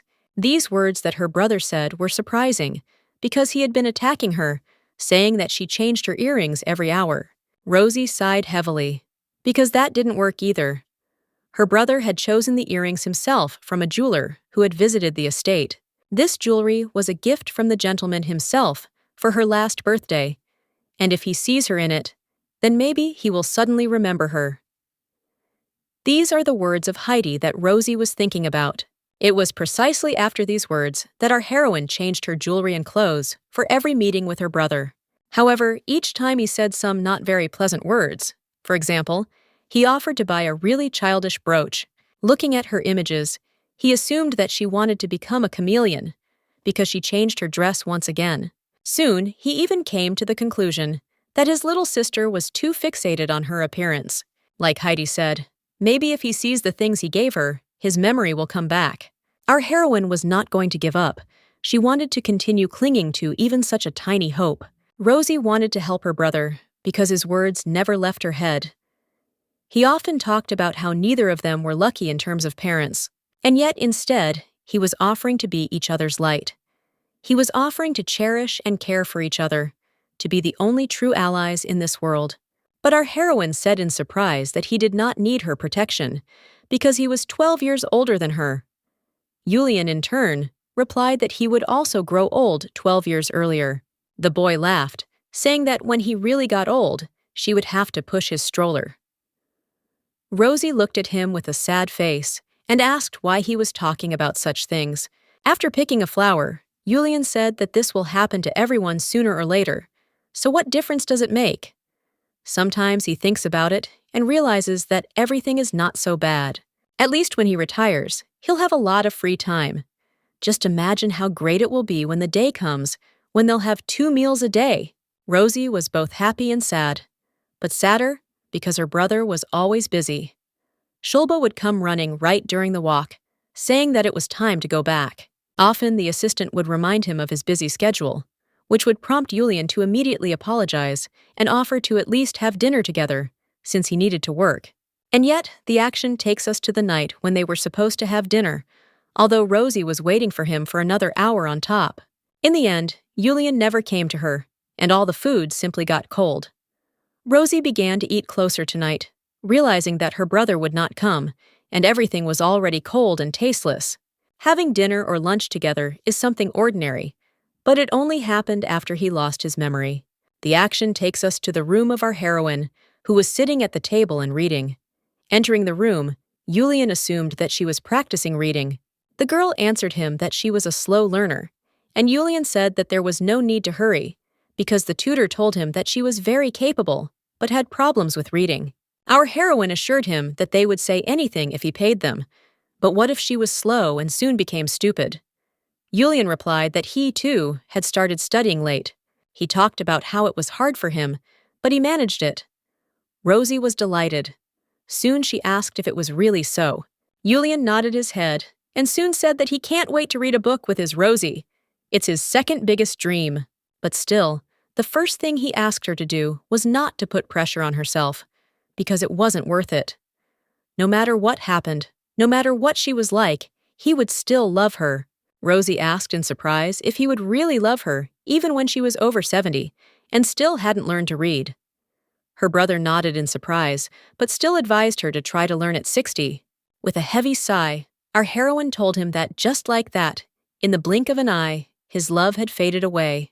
At that very second, the guy fell to the ground, starting to apologize and say that he was wrong. He promised her that even if she was already 72 and still had not learned to read and write, he would still love and protect her. At that moment, tears began to drip onto the earrings that Julen had given his sister. The girl proudly said that now she can read. Of course, even if he doesn't remember that she couldn't before. Suddenly, Royston appeared in her head, arrogantly asking if she really thought a 17-year-old butcher could love a nobody like her. The tears did not stop flowing, but our heroine caught herself thinking that she could not allow herself to give up and doubt. She was sure that her brother would definitely be able to love her again, because she loved him. No matter the situation, no matter who she becomes, in the end, Julen will love her because he promised. But even if not, Rosie will continue to love him herself and show it. As soon as our heroine opened the box, her face changed. She was surprised. Looking at the box, completely filled with jewels, she wondered, had there always been so many of them? Taking the photograph in her hands, the girl asked what she should choose for tomorrow, and yet she caught herself thinking that she should be grateful just for the fact that he survived. She had asked him not to buy so much, and now, how was she supposed to choose from all of this? She thought it would be enough to just stay close and protect his life. She kept telling herself that it didn't matter whether he remembered her or not. But of course, she couldn't calm down at that moment, because the thought that she could lose her brother, who loved her, worried her too much. For some time, our heroine simply continued to sit on the floor and cry, saying something to herself. But she forgot that she had guests planned, who, at that very moment, were approaching the door. Opening the door, Julen saw and heard Rosie crying, saying something about her beloved brother. After some time, our heroine thanked Shulba for coming. The guy at this moment hoped that Julen had arrived without any incidents, because right in front of the ladies' room, he said that he needed to go back. Rosie, in turn, decided to get down to business, starting to talk about Julien's property. Shulba asked him to destroy everything, starting tomorrow. The guy cried out in bewilderment, asking why she decided to do it so suddenly. Rosie said that he understood everything correctly, and before the meeting, everything should be put into the magic stones. The newspaper headline had these words: an announcement from the temple. Many did not expect such a scale from the Romor mines. The magic tower is in crisis. The prices for stones continued to fall. Sighing, Shulba said that he understood everything, and understood that she would prefer to dissolve everything into thin air than give even a drop to her relatives. However, then she will be fully responsible for the loss of money. When it comes to money, there will be no end to their greed. Our heroine, in turn, was serious, so she said that she knew all this and they were obliged to do it.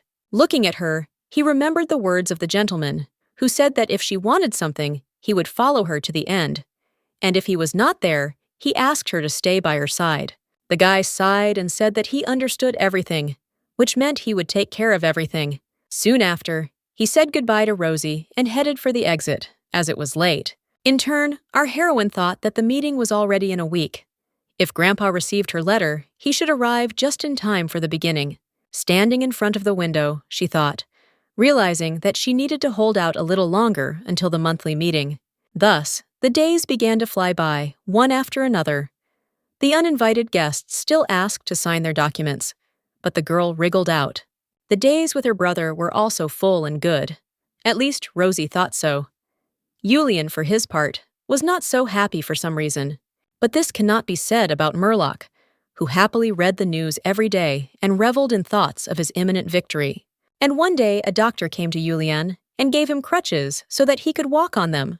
The action also shifts to Zahed, who was not feeling well, and yet his beast was next to him.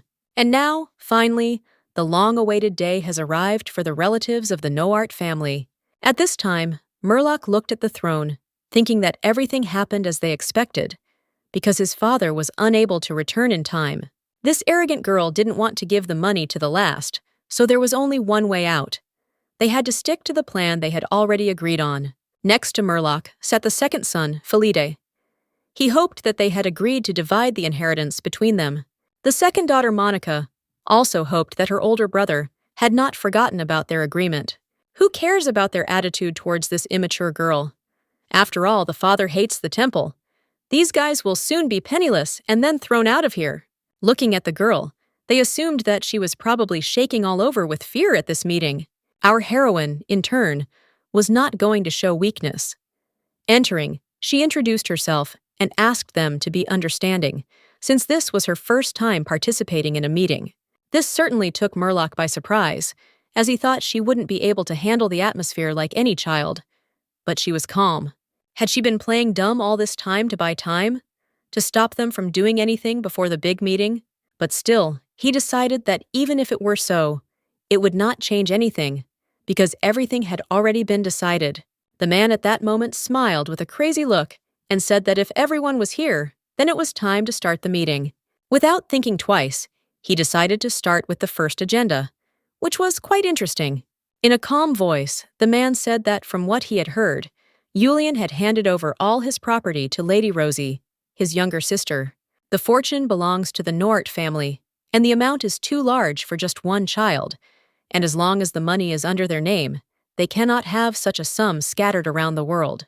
Therefore, they, the elders of the family, will take care of the property properly, invest the money in the right business, and as soon as she becomes an adult, return everything back. And again there were these phrases. She of course expected this, but it was still unexpected.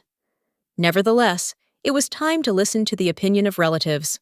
The decision had to be made by vote, so the man said that those who were for should raise their hand. In turn, our heroine replied that there was no need for this, since there was no more money. She said that she had invested her entire fortune in magic stones, so there was no need to discuss it. Merloc definitely didn't expect this turn of events, which made him freeze in place. Monica immediately jumped up and asked the girl if she was crazy, because the prices for stones continue to fall every day, and Philide did not understand what was happening at all. She explained that a mine with a large supply of stones was found near the temple, which is why they fall down. Romor is much cheaper and more effective than these magical stones. Philide now screamed in horror, thinking she was out of her mind. Monica said she didn't know much about investments, but investing all her money at once was crazy. Rosie, in turn, replied that she had already said that she would invest money in the business that her brother would like to invest in, and suddenly she remembered that he had once told her about these stones. Our heroine didn't understand why they were so angry, because in any case, it wasn't their money. Meanwhile, Merloc was truly out of his mind and incredibly angry at this little girl who was ruining their lives. The man started walking towards her, thinking that he had been too lenient towards her just because she was a child. And yet, during this time, she managed to pull off such a trick to fool them. At that very moment, he hovered over the little girl, about to hit her. Our heroine cowered in horror, but help came from an unexpected place, as a stone instantly flew into Merloc's head. The man, perplexed, began to say bad words and asked what that was all about. However, soon a voice came from the door. The boy asked in bewilderment whether his uncle was really such a person. He asked in bewilderment if he really dared to raise his hand against a young child. Monica and Philide tensed up at that moment. At this time, Julen stood in the passageway, holding a slingshot and asking if Uncle wanted to get hit in the head again. The action soon takes us back an hour, when the doctor just came to see Julen.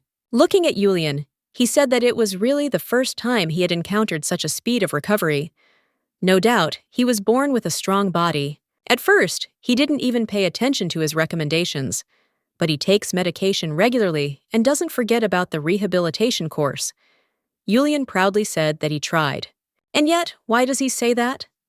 The doctor replied that at this rate, he would return to normal life very soon. It was impressive how quickly he got out of the wheelchair. At that moment, the guy thought about the fact that he couldn't even show this chair to his sister that day, or, for that matter, on any other day. While the doctor was admiring Julien's recovery rates, the boy walked around the room, not understanding what was wrong with this child. She smiled so radiantly in front of him, but in the end, she shed tears because of him, and the whole problem was that he simply couldn't remember what had happened all this time. The guy wondered why she was crying so desperately and blamed himself for it. It was too bitter. Just at that moment, he noticed that Shulba was starting to set the table, but, looking at the chair, he noticed that the seat for Rosie was empty. Now that he thought about it, Grandpa said he would not be able to attend the meeting. Shulba sighed heavily and told the gentleman that he was right. Julen asked his assistant in bewilderment why he was so gloomy today. The guy replied that he was just worried, because at the meeting the relatives would definitely try to take possession of the lady's property. The problem was that the Count wasn't here, so how would she cope with everything on her own? And when it became known that the stone she had invested everything in had become cheaper, while Shulba was grieving over what was happening and his own thoughts, Julen felt guilty. He realized that a girl who looked no older than 9 years old would be present at such a dangerous meeting. The guy soon decided that he couldn't let it go, because it really bothered him. Rosie really makes him worry, especially when she smiles and then cries bitterly. When he first heard he had a sister, it was different. There was only a sense of responsibility, but at the same time, she constantly came to him. She constantly raised his spirits and asked how he was feeling. Coming to him for every lunch and dinner, she asked if his food was tasty or if maybe something was wrong. And moreover, the moment when she said that, she missed him and wanted to see him more often. Julen didn't understand why she was behaving like that with him. With a heavy sigh, Julen soon asked if he remembered correctly that only members of the Nort family could attend the meeting. Shulba turned his head and said that it was true. At the same moment, Julen replied that if so, they couldn't hesitate at all. The guy asked in confusion what this meant, and Julen replied that he was the same Noart, and he had enough rights to attend this meeting. That's how he got to this meeting. By the way, right now he was laughing, saying that it turns out he's good at shooting a slingshot. And yet, he was famous on his street, especially when it came to hitting birds. He never missed. Anyway, taking his sister's hands, Julen said in bewilderment that this little girl had not said anything bad. Turning to the elders, he asked why they were all making such a fuss. He decided to remind them that this money was his, not theirs. Merloc was perplexed at this moment because he heard that Julen lost his memory, but he always dressed well and looked like he was brand new. So why was he so disheveled now? At this point, Julen said that Shulba was beside himself. How could this child even be here alone, in such a terrible place? Merloc, perplexed, began to ask Julen if he was serious about saying all this. However, he ordered them to shut their mouths, listen, and also to stop bothering this innocent creature. If they were going to make a fuss, they'd better attack him, since he was the one who invested the money. But if they touched his sister again, they wouldn't get off easy. At that very moment, the perplexed relatives began to look at each other, realizing that something needed to be done. Monica stood up at this point and drew attention to herself, saying that something needed to be clarified. However, looking at this strange woman with an evil look, Julen asked who it was anyway. Rosie told him that it was their aunt. The guy said in surprise that her eyes were literally filled with poison, to which he heard his sister's answer, who said that there was no other way to survive in this place. However, Monica heard them perfectly well at that moment, but decided to ignore them. It was about punishing Julen, because the elders had already seen everything. She accused him of bringing a weapon into the hall, and this action is against the rules. To make matters worse, he had injured a member of the council with it, which could have resulted in serious injury. Julen was also becoming more aggressive, so he asked if they even knew about his skills. However, Merloc came to his senses and decided to support his sister, agreeing with her that bringing weapons to the meeting is strictly prohibited. Coming closer, he told Julen that he understood that he had lost his memory, but rules were rules. This was a fair rule for the meeting, which could not be broken. That's why he will be punished by living in a southern villa. For a month, they will rest and recover in the fresh air. Our heroine became very scared at that very moment, because this was not what she wanted. She couldn't believe it, because she tried too hard to make her brother stay here. But if he leaves the estate now, she doesn't even know when he will die. Even in his past life, when her brother left this estate, he died. However, noticing that his sister was not feeling well, Julen placed his hand on hers. Merloc laughed, saying that this was also a great idea, because he could take Rosie with him. After all, she was his favorite little sister, whom he treasured so much. Soon the man turned to his relatives, asking what they thought. Everyone began to wonder, because a weapon in a meeting room is completely absurd. People were shouting and saying that this was all a disciplinary matter. Bringing a weapon into the sacred meeting room, he should be punished for breaking the rules. Of course, everyone agreed, and that meant only one thing: victory for the relatives. And yet, it was only a fight, not a war. The man then said that they must submit and accept the punishment that was given to them. It was only at that very moment that a loud knock was heard at the door, as well as a bewildered voice that spoke of how pathetic everything was. The man asked angrily, "Since when did a simple slingshot cause so much trouble and noise?" Merloc turned around instantly. The problem was, that voice was his father's. Caliban Nort had finally returned home. As he began to walk forward, the man decided to remind them that their main goal was to destroy the temple. They had to be vigilant and on guard against any threat that might arise. And even after that, they go crazy over the slingshot as if it were a deadly weapon and ask for punishment? Caliban angrily asked if they were not ashamed of themselves. Merloc began to stutter, saying that he had come after all, but why hadn't he warned? In his head, he had no idea how he had returned so quickly. Caliban asked, confused, if he really thought he wouldn't come back. Merloc started to say that he had simply heard that there had been a landslide on the way back. The man screamed, asking if they really thought a landslide would stop him from returning. He is the kind of man who dares even natural disasters to reach his goal. He then said that he arrived by ship, and although it was a little inconvenient, thanks to it, he was able to avoid the landslide and arrived faster than expected. Soon he reached into his pocket, saying that a businessman would never miss a chance to make an interesting deal. That is why, having handed over the envelope, Caliban turned to Rosie and said that he accepted her offer. Our heroine bowed and thanked her grandfather for this, because it means a lot to her. A bracelet made of seashells. Grandfather's business acumen was evident even in such a small detail. Her letter, this specific instruction, forced him to comply with Rosie's request on the same terms as before. He went to the coast to collect shells. The sea route was a logical and natural choice. Getting there would have taken even longer otherwise. Our heroine finally smiled, saying that she had never seen the real sea, which is why this shell bracelet was so important to her. The man replied that this bracelet was made by his own hands, and he spent time and also put in a lot of effort, and his time is very valuable. Caliban looked at his granddaughter and asked how he planned to pay her, because what if he thought her price was too low for the bracelet? Our heroine understood that no matter what amount he set, she was obliged to pay a decent price to satisfy him. As expected, her words made grandfather interested. Right now, the most powerful force in the empire was the temple.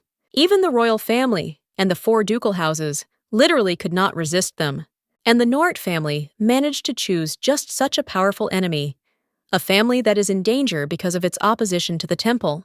That's why when a grandfather evaluates the abilities of his offspring, the skill he values most is the ability to respond to a crisis, in other words, adaptability. The girl suddenly said that a few days ago, she had proposed marriage to Duke Defenal, and if everything went well, she was sure that this marriage would be an advantage for her grandfather. At that moment, there was a dead silence in the room, and only one question was heard. What does the sentence mean? A second later, he screamed, asking the question again. After all, he wasn't a merchant who could give away his granddaughter like that. And this was the worthy price she had prepared for him? If Julen regained his memory, he would collapse again from shock. Her brother raised her as his most precious treasure, and she simply decided to sell herself. Julen already understood that his grandfather was in complete shock. Rosie was a little surprised, because she did not expect such a reaction, but it was not the end. She said that if he did not like this price, he would offer another one. The man asked in surprise what other price there could be. Rosie only had to prove her ability to cope with crisis situations. Our heroine suddenly said that her grandfather chose the sea route after reading her letter, as a result of which they avoided a landslide and saved a lot of time. Rosie soon asked if this was not a reasonable price, since, as he had said, his time was valuable.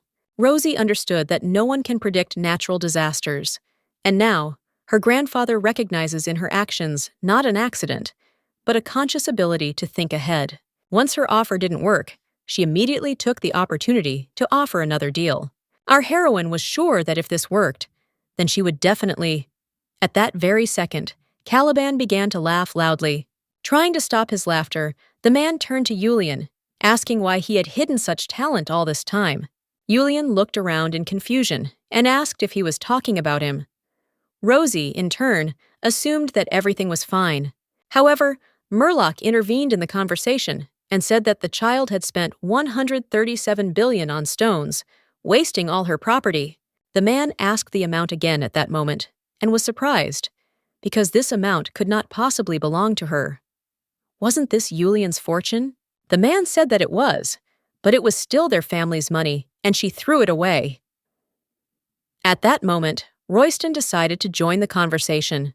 The boy asked his grandfather to be reasonable, because Rosie was a native of the temple, and if so, she even had sacred powers. How could they trust her at all? Everyone immediately started talking about how Rosie could very well be a spy from the temple, a viper in the center of their family. What if she threw all their family money away to support the temple? Julen screamed in confusion and asked why it was Noart's money. After all, it was his money, and he gave it to his sister.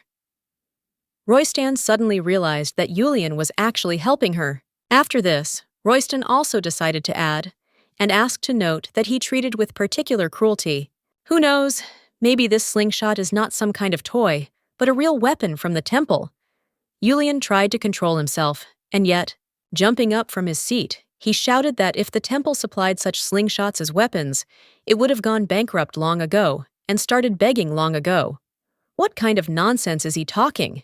Rosie was surprised that her relatives planned to use her origins against her in this way. But what's even funnier is that now these nasty people want to drag her brother into this whole situation. It was because of this that her brother hid her away from their eyes at the time. Among such greedy and cunning people, our heroine could not even imagine how 19-year-old Julen was able to survive in this estate alone. It was scary to imagine what he had to go through all those years before he became strong enough. Most likely, things were so bad that it got to the point where he didn't even allow her to see these people. And yet, our heroine decided that she would survive. This snake den would not break her, and she would endure. Rosie suddenly swore that she and her brother had no allegiance to the temple. Moreover, she said that he could use his keen eyes and see everything. The truth would become obvious. He needed to concentrate and gather his courage. The girl soon turned to Royston. She had to calculate everything, develop a strategy. Every interaction was a carefully thought-out move. Rosie asked to give the slingshot to her grandfather so that he could look at this weapon. Julen was able to survive and crush all opponents. She will do the same. Rise up and win. Already at this moment, the guy became a little tense, so he stepped back and asked what she was talking about. Rosie sighed heavily, assuming he couldn't even do that. What a timid boy. He was confused by the fact that she called him timid, so he abruptly walked up to his grandfather and asked him to take the weapon. He looked at it and said that you shouldn't trust anything that had anything to do with the temple. Only Caliban's gaze was far from the thing Royston was holding. The guy said that even if he doesn't succeed now, after conducting an investigation, he is sure that. However, at that very moment, the man screamed, grabbed the boy's hand, and said that he was a fool. The man shouted in bewilderment. How dare he appear before his eyes in clothes made of Eton? Who is indirectly helping the temple right now? Rosie laughed to herself because she had warned this idiot the first time they met, and he probably didn't expect his grandfather to return so suddenly, which is why he didn't change his attire made of Eton fabric. Because she provoked him, he completely forgot what he was wearing, so he did something stupid. Still, there was one thing he had to remember well, because she would not allow anyone who touched them to go unpunished. After some time, the guy was walking to his place in tears, because he didn't expect this in front of all his relatives. In turn, Caliban turned his head and looked at his granddaughter and wondered. Did she do it on purpose? Forced Royston to approach him and made sure he noticed his outfit. Uses payment as an excuse to show off her courage and how she put her cousin in his place. The man smiled, because it was quite interesting, and he clearly did not expect this from his granddaughter. Anyway, he soon started shouting that they should stop their pointless talk and realized that whether it was a couple of billions or trillions of gold, that was all the wealth of Noart. From now on, he ordered not to even raise this issue or think about it. Otherwise, they would meet with him personally. After that, he wanted to leave to rest, but finally turned to Rosie. From now on, he ordered her to attend the morning meals of the whole family. Julen could already walk, so he should also be present. Our heroine was only glad about this, so with a smile on her face, she nodded her head. After that, the meeting was over.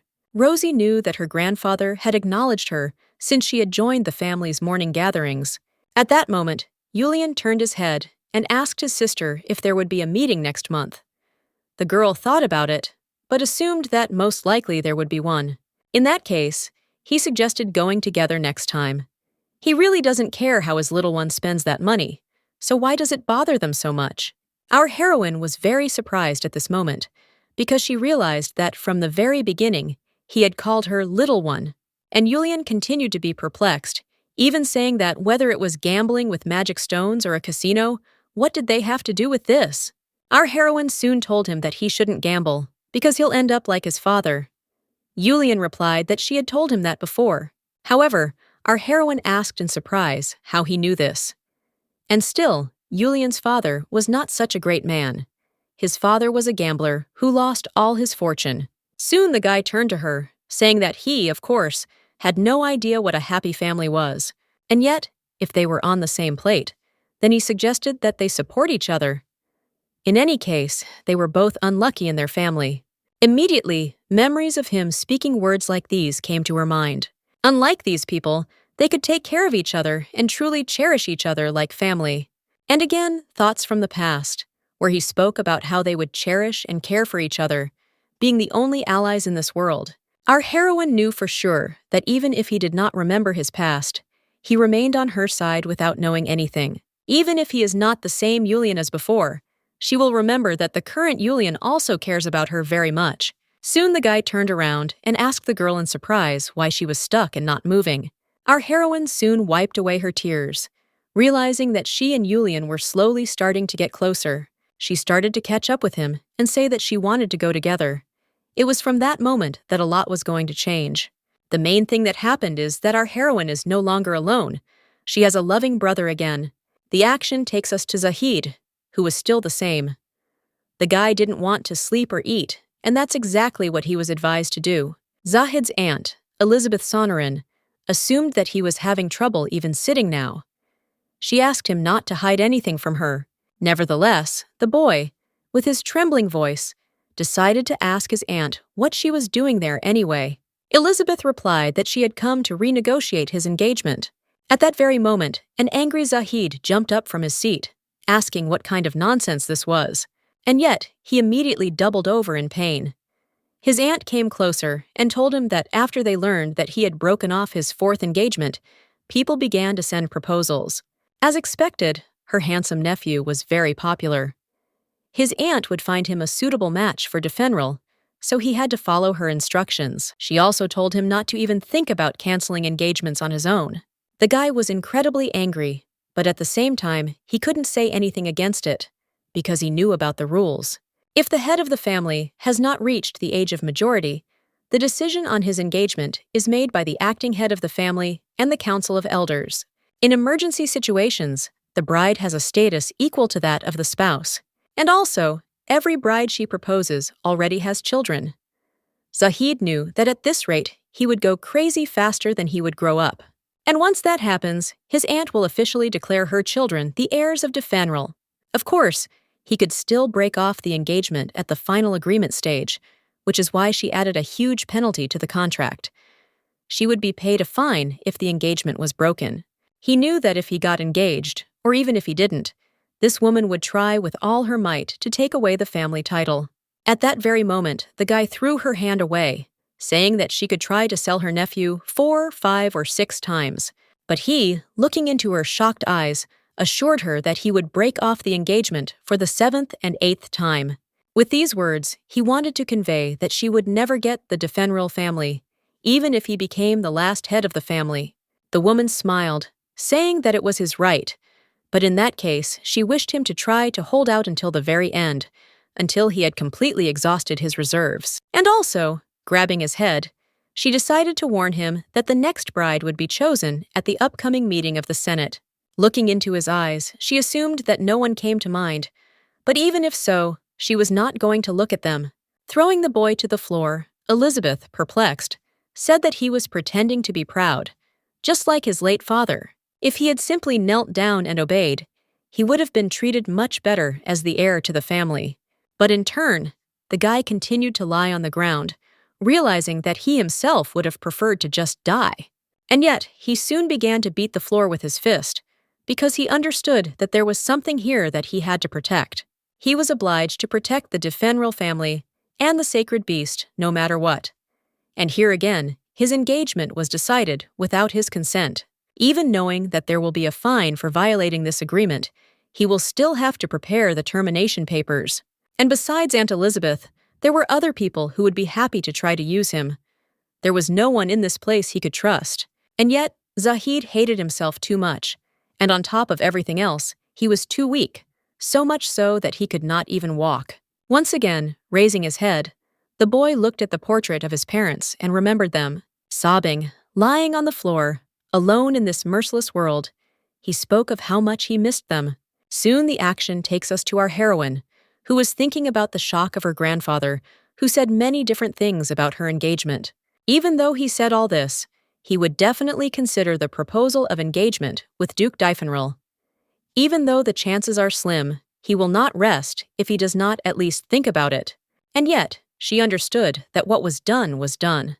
By this time, besides her, Zahed had probably received a bunch of similar offers. They said that they would soon choose the next bride, Zahed, who lost his parents in an instant and became the head of the family at a young age. Right now, his aunt, who holds the real power, was using his engagement as a bargaining tool. Our heroine wanted to save him as soon as possible, but Rosie didn't have enough cards for this game. And yet, she asked him to hold on a little longer, and she would definitely come for him. Although, in reality, there was not much time left. While our heroes were calmly walking down the street, suddenly, they heard the cries of a bewildered man asking his son why he was just standing there rooted to the spot. The man, perplexed, told the boy that he was a fool and that all this confusion had happened just because he stood there with his mouth shut. While he was still scolding the boy, Julen looked around the corner in surprise and asked who was making such a noise. Rosie was initially surprised, but soon realized that her brother did not know everyone yet. She immediately said that their grandfather had 4 children, the eldest son Merloc, the second son Falid, the eldest daughter Valia, the youngest daughter Monica. The one who is screaming now is Royston, the son of Uncle Merloc, a 16-year-old arrogant brat. In turn, the one who is being scolded is the son of Uncle Falid. His name is Ethan, 13 years old, if Rosie is not confused. She has never met him in person, so she knows little about them. Julen was a little surprised at this moment. 4 children. You could say that Grandpa has great stamina. Anyway, the guy kept shouting, saying that Rosie was now going to arrange a marriage with Defenal. They weren't going to stand by and watch these 2 nobodies steal Grandpa's affections. After hitting Ethan in the face, Royston said he might as well have picked up that slingshot instead. If he had hit the kid instead of the adult, Grandpa could have punished the 2. And yet the guy just kept making fun of the boy, telling him that he was utterly useless. Rosie was shocked, but she assumed that Ethan was used to Royston's outbursts. Even when he was beaten, he just stood there and endured. But at that moment, something happened that our heroine had forgotten. She turned her head and saw her brother's extremely furious face. She instantly analyzed him, realizing that he had a mental age of 17, a lot of suppressed anger. He was not afraid of anything, and in front of him was a wild teenager.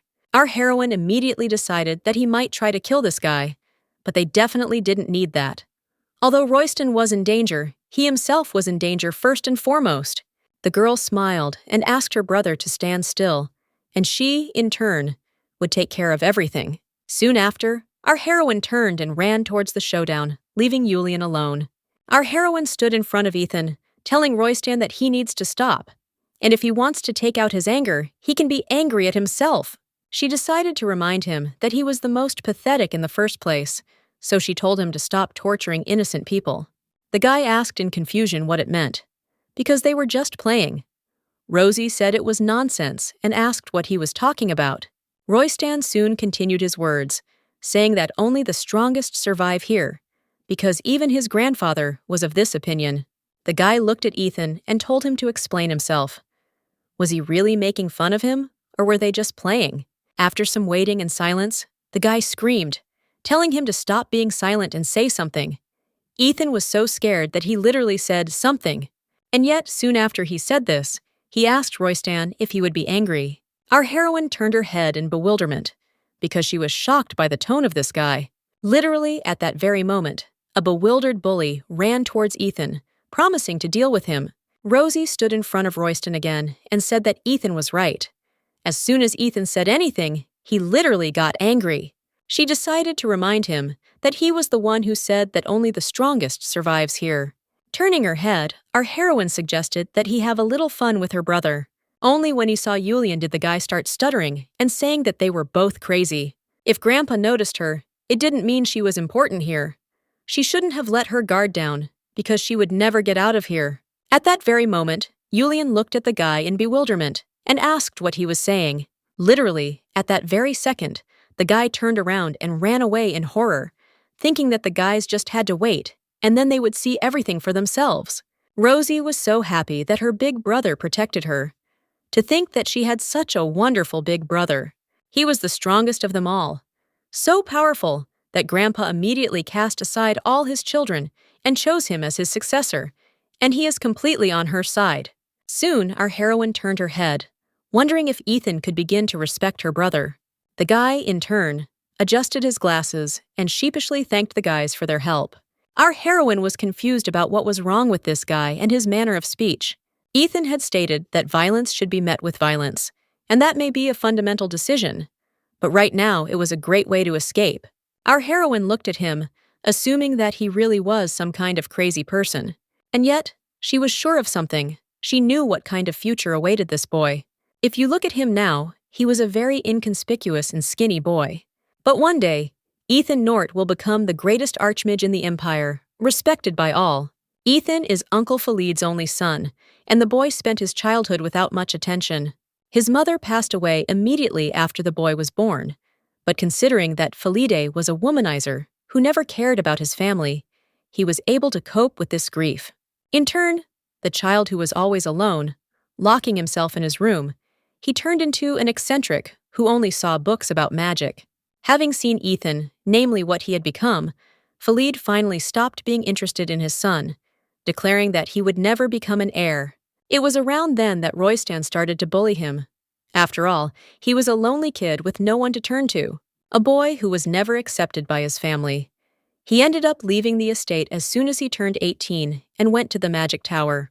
Ethan had always been fascinated by magic, and perhaps it was because he had a natural talent for it.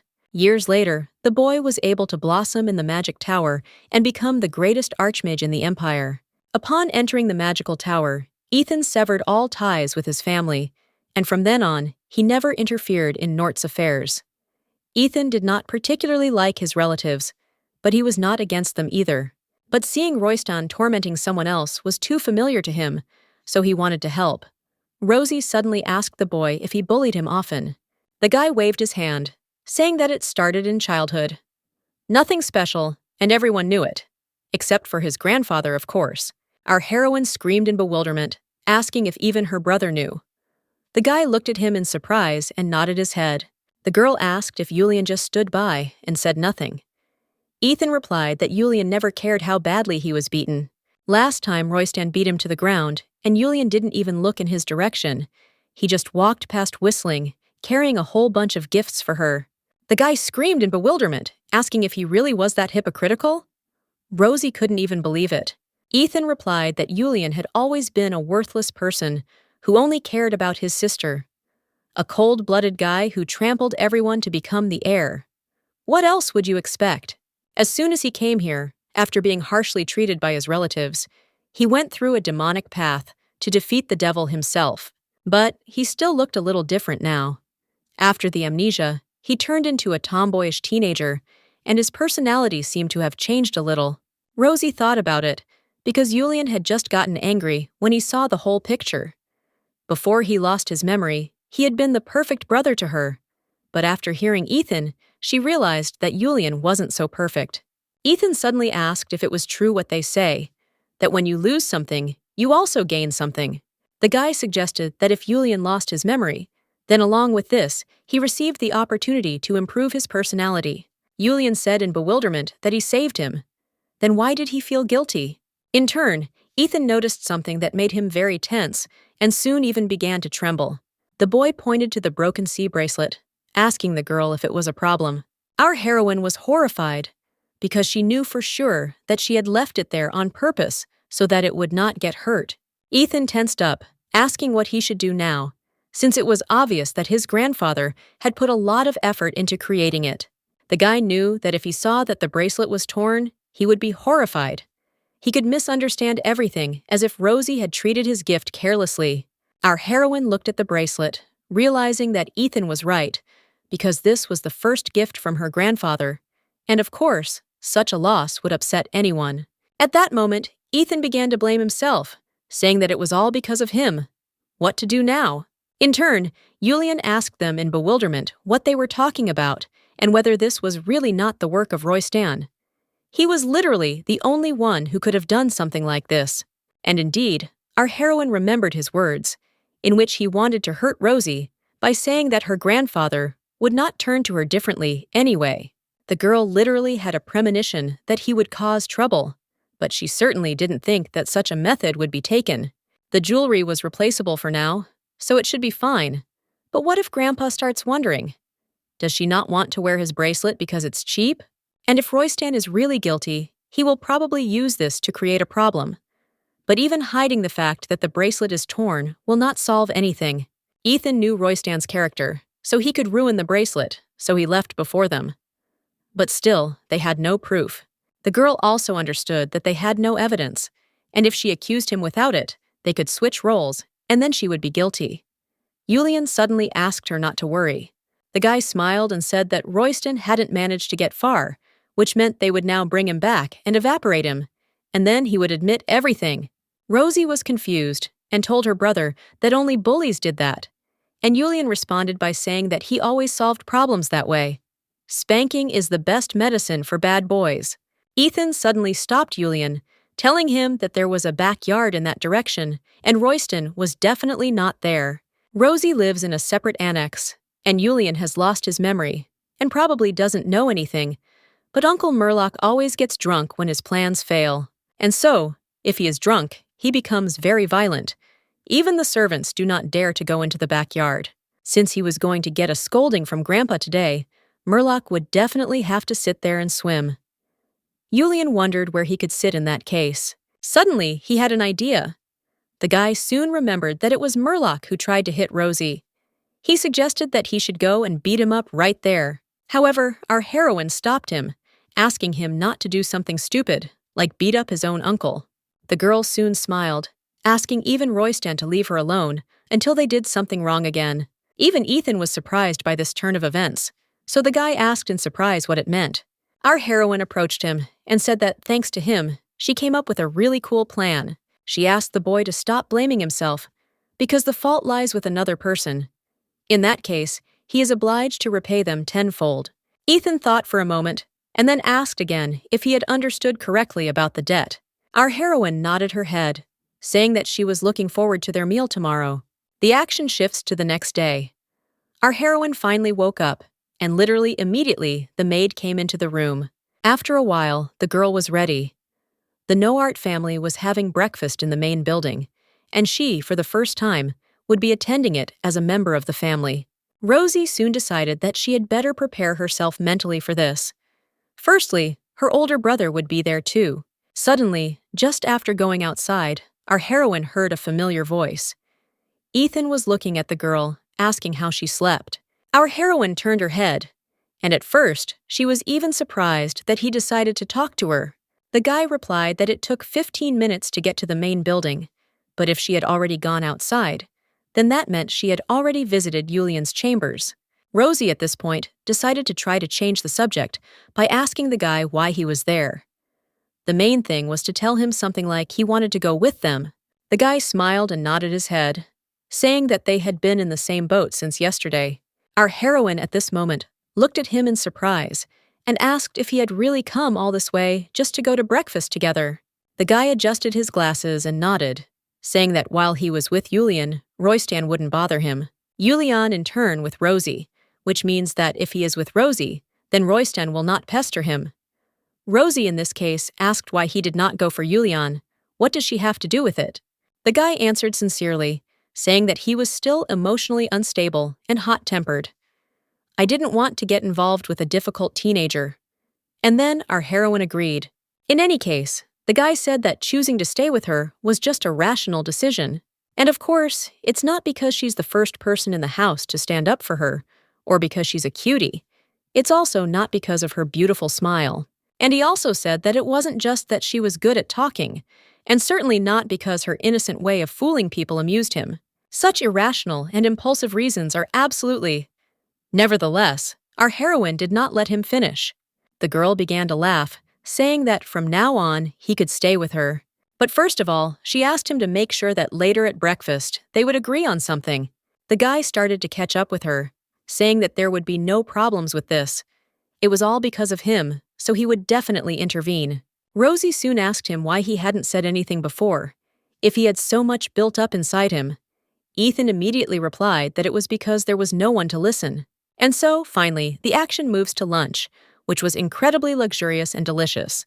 The entire Nort family sat in their seats and calmly served themselves. But still, something was wrong. Our heroine was certainly ready for anything. But to see all these pompous faces in person, these people were literally waiting for a chance to crush her from the very beginning, so they couldn't let their guard down for a second. At this point, Caliban decided to break the silence. So after he drank some wine, he said that during his absence, he had studied the reports that described the situation here in detail. Looking at Khalid, the man assumed that he had been brazenly deceived and that he had directed the company's funds to invest in investments. In any case, he gave him 3 months to return the money, and after that, he had to cover all the losses out of his own pocket. Khalid cried out in bewilderment. Then, looking at Monica, he said that she had spent a huge amount of money on buying jewelry, and the business was on the verge of collapse. Merloc continued to drown in debt. The man slammed the table and shouted, telling the children that if they all lacked brains, they should moderate their greed. They were obliged to return everything to its place. Rosie was shocked by the fantastic job they did to ruin everything like that. Now she understood why and how Julen became the heir. Merloc nevertheless turned to his father in bewilderment, deciding to start a conversation about his successor. After all, he understood that now. Caliban cut him off immediately, telling them to look at themselves. He would never choose one of them as his successor, because he had to prove his gratitude if they wanted even a small part. He didn't understand how his children had become so pathetic, but it meant that he would take over all of Julian's work. It was he who had been doing everything before he came along in the first place. Soon after, the grandfather turned to our heroine, telling her that he had news. Our heroine tensed up, but still asked in a calm tone what had happened. The man replied that from today on, she should be present at family breakfasts. He smiled at her, telling her that it was time for her to move into the main house and that there was no longer any need to stay in that warehouse-like outbuilding. He also promised to make her a new seal. Rosie, hearing all this, did not even know how to react. However, she recalled what her room looked like and decided to ask if such a luxurious and extravagant room really looked like a warehouse. The man laughed and said that he meant that the wing would still be too small for them. He soon decided to think about what would suit them and came to the conclusion that Flora would be ideal. Flora, by the way, is the second most beautiful room in the main house, after Grandpa's room. Her brother showed it to her once, and it turns out that it used to belong to their mother. This meant that our heroine would now live there, which is why she couldn't hold back her smile and immediately thanked her grandfather. The table was gloomy, and only 3 people were kind. Or rather, 2. Julen simply sat and enjoyed his meal, ignoring all the conversations. Yet one person couldn't resist the smiles. Royston slammed his fork on the table, asking the girl why she wasn't wearing her new bracelet. Looking at her, he said that he thought she would wear it in memory of her first breakfast with her family. Our heroine was immediately convinced that it was him. Royston was the man who broke and tore her bracelet before leaving. Merloc decided to join in at this point, asking Rosie not to even mention that she had damaged it, the bracelet that his father had made himself. The girl wanted to say something, but Royston interrupted her, starting to say that no matter how young she was, such an act was unacceptable, even if she accidentally tore it. However, Caliban replied that it was just a torn bracelet, and he was not the kind of person to make a fuss over such a trifle. But Merloc didn't agree with this, so he hit the table and told his father that it wasn't just a bracelet. To treat the first initiation into the family with such disrespect was unforgivable. It was normal to be punished for such an act. Rosie asked if Uncle really thought so. Merloc was furious, saying that his father himself created him and he changed his route for the sake of the bracelet. Our heroine at that very moment looked at him in surprise and asked if he really didn't remember what happened yesterday. The man looked at her in bewilderment and asked what she was talking about. Rosie sighed heavily and explained that she hadn't intended to bring it up, but it seemed she had no choice. The girl turned to her grandfather and said that the whole thing was that his gift had been destroyed yesterday. Caliban listened attentively.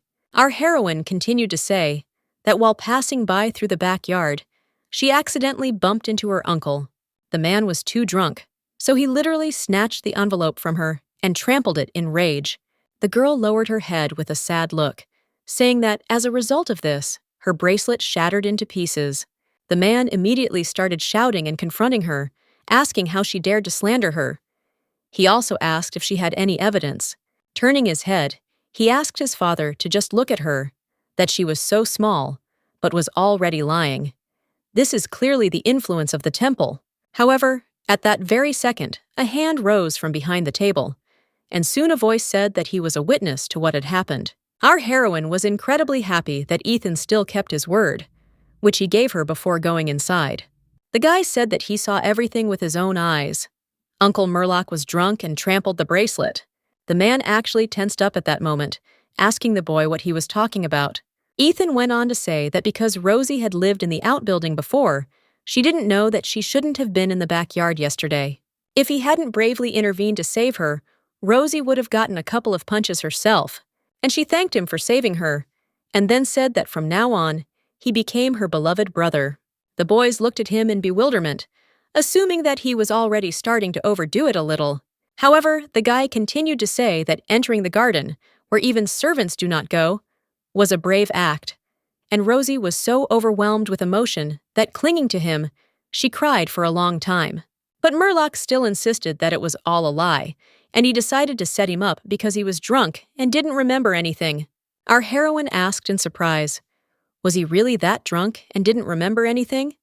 In that case, they should check the soles of his shoes from yesterday and the grass in the backyard. And if she was right, there should be traces and crumbs of seashells left there. The man soon tensed up, deciding that it really was his doing. Caliban decided that this was a reasonable remark, so he turned to the servant and ordered him to check Merloc's boots. Our heroine was incredibly happy that everything worked out exactly as she expected. The action moves back some time, when the boys were secretly watching from behind the bushes. Meanwhile, in the backyard, there was indeed an angry Merloc walking around, continuing to drink. As soon as the boys noticed that he was moving towards them, Ethan quickly poured the shell crumbs onto the ground. Just a few moments later, the man walked over those same shells and didn't even react in any way. The action moves to the present, where the butler checked the garden and said that everything was correct. There really were traces of the bracelet in the garden, but more importantly, there were also shell-like shards on the soles of his boots, which meant only one thing. Merloc and Royston instantly tensed in horror, and still the man shouted that they were lying about everything. Rosie asked in bewilderment if he really meant that they had supposedly planned everything in advance. This is the level of self-hypnosis. In any case, the crime of destroying the first gift from the head of the family would require several days of punishment. Or, looking at him, she asked if he thought the bracelet his grandfather had personally made wasn't worth it. Of course, Merloc remembered his own words. However, our heroine said that if Royston had not touched on this topic, she would have continued to remain silent. Now she looked at the boy's face, who had accepted his defeat. In her mind, she told him not to even try to mess with her again. After all, she can take care of herself, even without her older brother. She also said that she is not stupid to ruin the first breakfast here by destroying the bracelet. In turn, the man began to say that this was literally a disgrace in front of his nephews.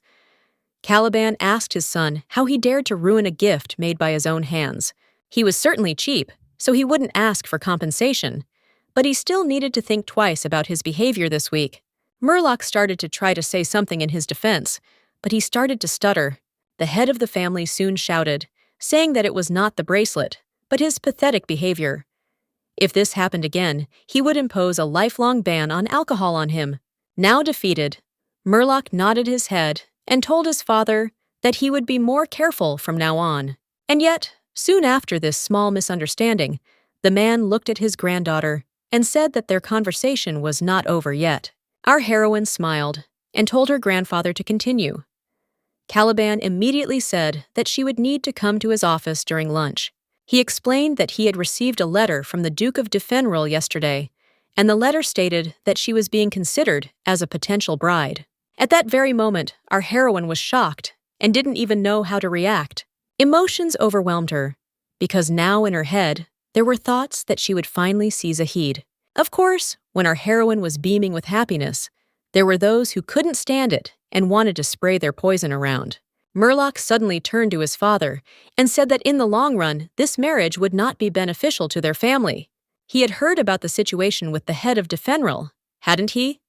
He was on the verge of a breakdown, so what would his former glory cost them? Caliban at this point became angry again from just one word: benefit. The man jumped up and banged on the table, asking his son if he thought he was doing business here. After they had accumulated all this wealth, he wanted to give his granddaughter away for money? Merloc was once again at a dead end. Philide decided to intercede for him, telling his father that joining with the Duchy of Defenal to confront the temple could be costly. In addition, they decided to note that Rosie had the blood of a temple servant in her veins, which meant that it was strange to involve her in such a serious matter. Our heroine wanted to despair, but at that moment her grandfather asked in bewilderment if his blood flowed in her veins. Her divine power awakened not only by her will. The man said that he did not feel hatred towards the temple. He simply could not stand it when innocent children were drawn into this disgrace. And more importantly, he will no longer tolerate discrimination against Rosie because of her pedigree. Our heroine was incredibly happy to hear these words of support. At this point, Monica decided to join the conversation and said that Rosie was still too young. This child is too naive for her age.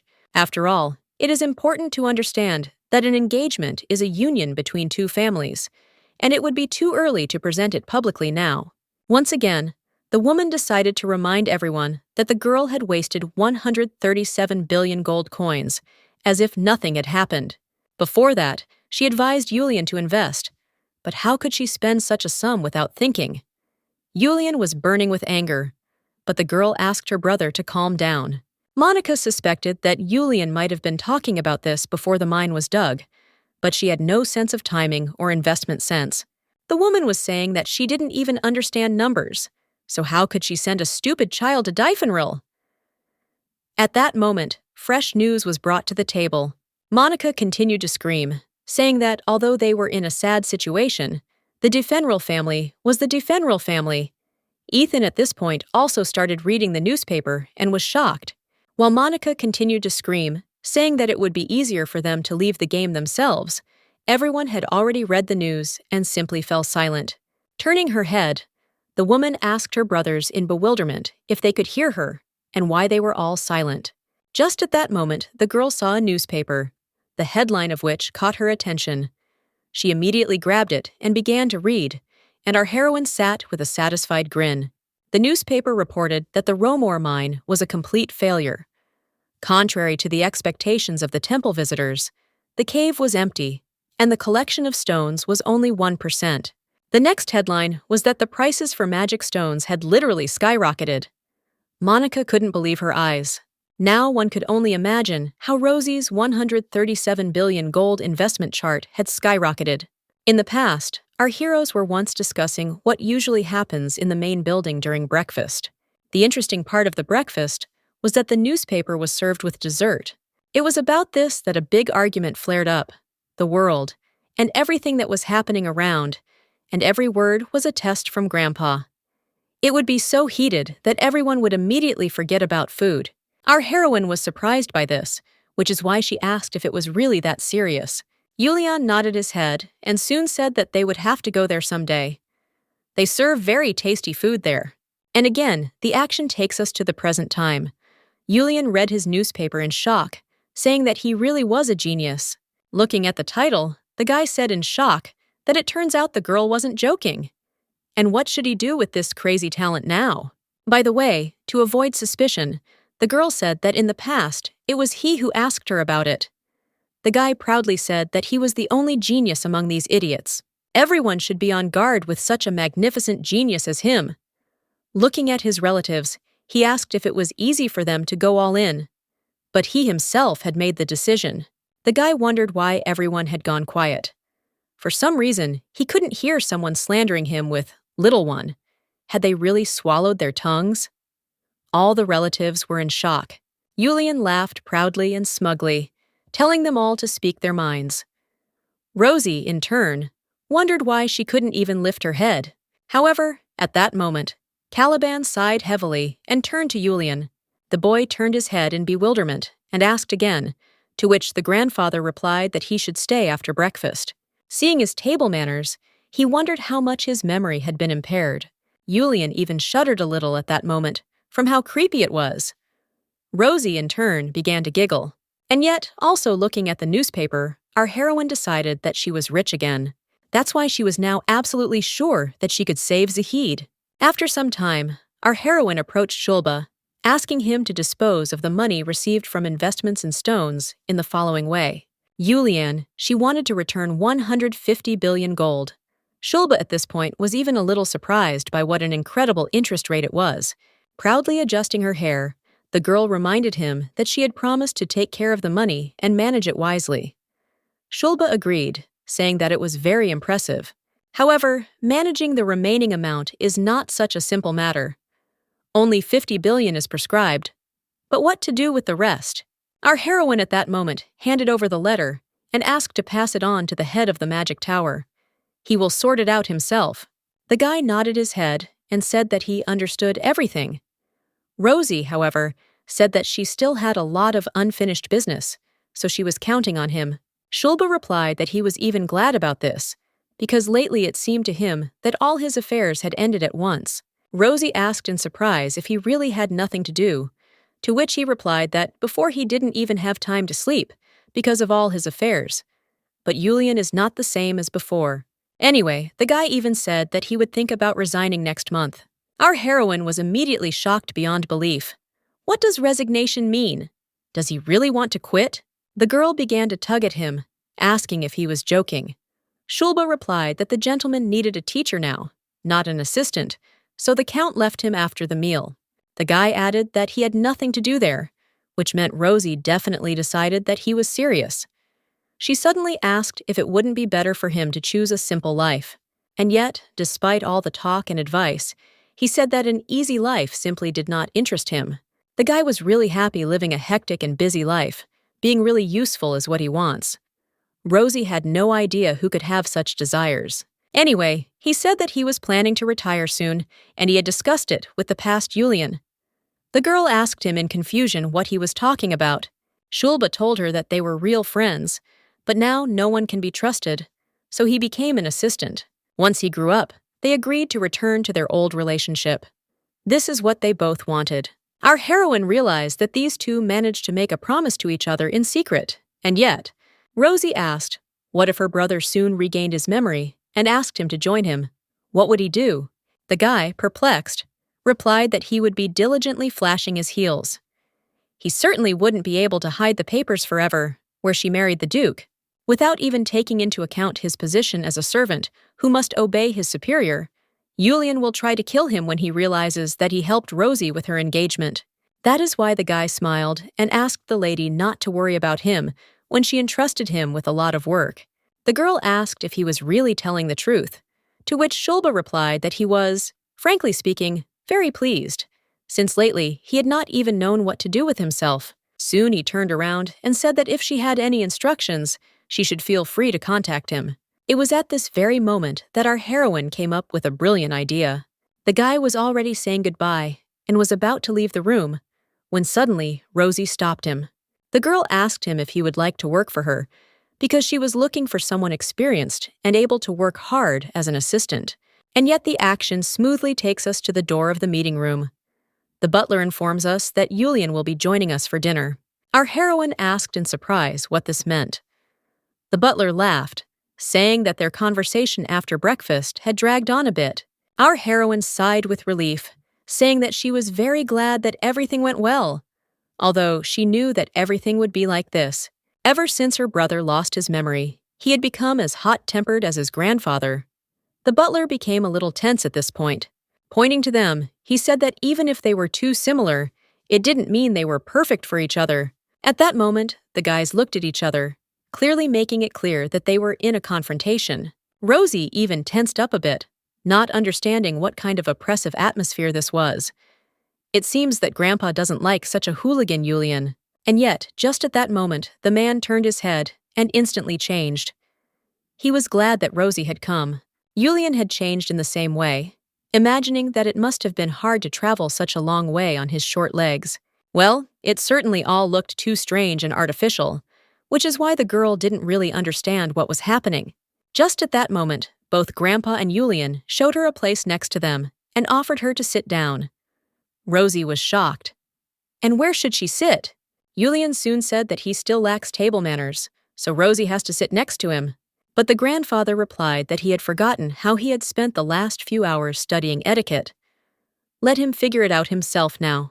Then he asked if a nobleman was allowed to behave carelessly, especially in the presence of a count. Julen asked with even greater surprise what he was talking about. After all, he had spent half his life eating street scraps. And yet, Caliban turned to his granddaughter and asked her to sit next to him because he had a gift for her. Literally, at that very second, our heroine made her choice, choosing her grandfather's side. Our heroine soon apologized to her brother, saying that she hoped that he would take the opportunity to learn that sometimes everything can be solved with friendship. And yet, soon it was time to give the gift. Grandpa took out a box, opening which Rosie saw a beautiful bracelet. Our heroine looked at this beautiful decoration in shock, saying that it was very beautiful. The man smiled and said that she should have asked for pearls, because what are these seashells? Actually, as expected, the grandfather knows how to manage money. He bought this necklace so that she could compare the difference in quality, and if instead of a bracelet there were pearls, Merloc would not be able to crush it so easily. And yet, the girl said that she really liked the shell bracelet and was sad when it was trampled. Caliban asked her not to worry about it because it was cheap. But Rosie replied that she had planned to weave a bracelet of threads for her grandfather as a token of gratitude, but decided to stop before it was too late. It was a useless thing after all. The man was puzzled and said that sometimes people can speak with both lips. Rosie replied that in the future, if she spoke so inarticulately, she would refuse as a well-mannered adult. Soon the maid came and started pouring tea for everyone, and Grandpa looked at Julen, suggesting that he should at least get a basic education. He assured his grandson that he would appoint the best tutors for him in all fields that very day. When he first arrived here, he insisted on handling it, refusing any help. Maybe it wouldn't be so bad to take things step by step this time. But of course, he will no longer be able to attend the Noble Academy due to his age.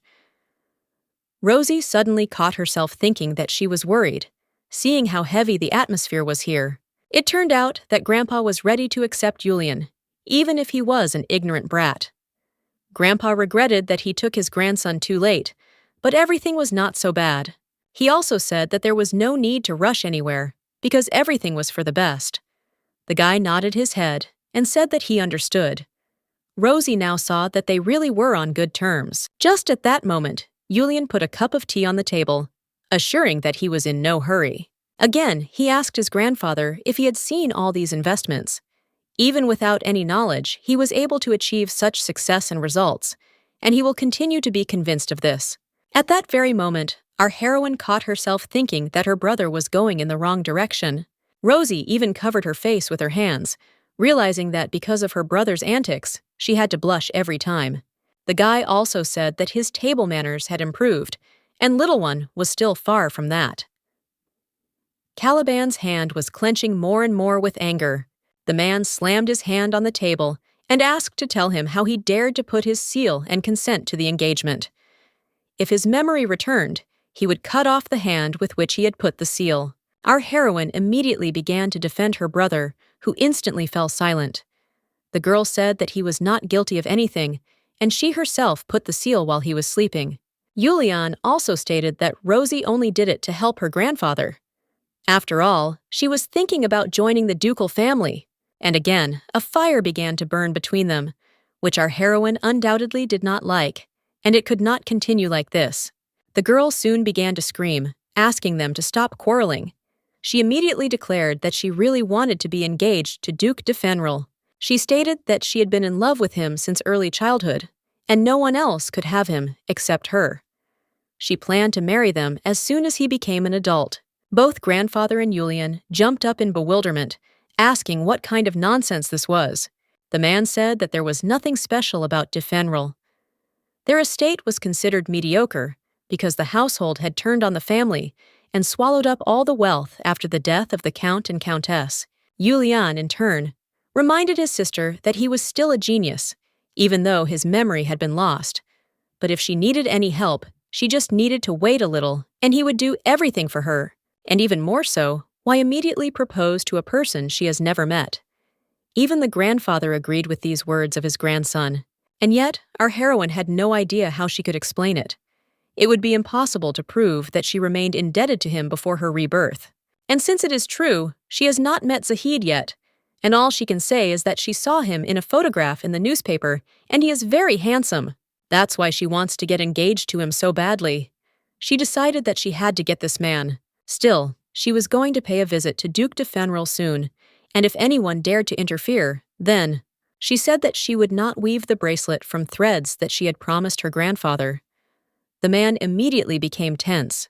Julen soon shouted, saying that he was going to intervene anyway, and he was determined to use all his strength to it. Caliban had already turned away, saying nothing. Our heroine suddenly smiled and said that she was also worried about her brother. Right now, he has nothing, so he doesn't even know how to intervene. The guy immediately panicked, realizing that she was indeed right.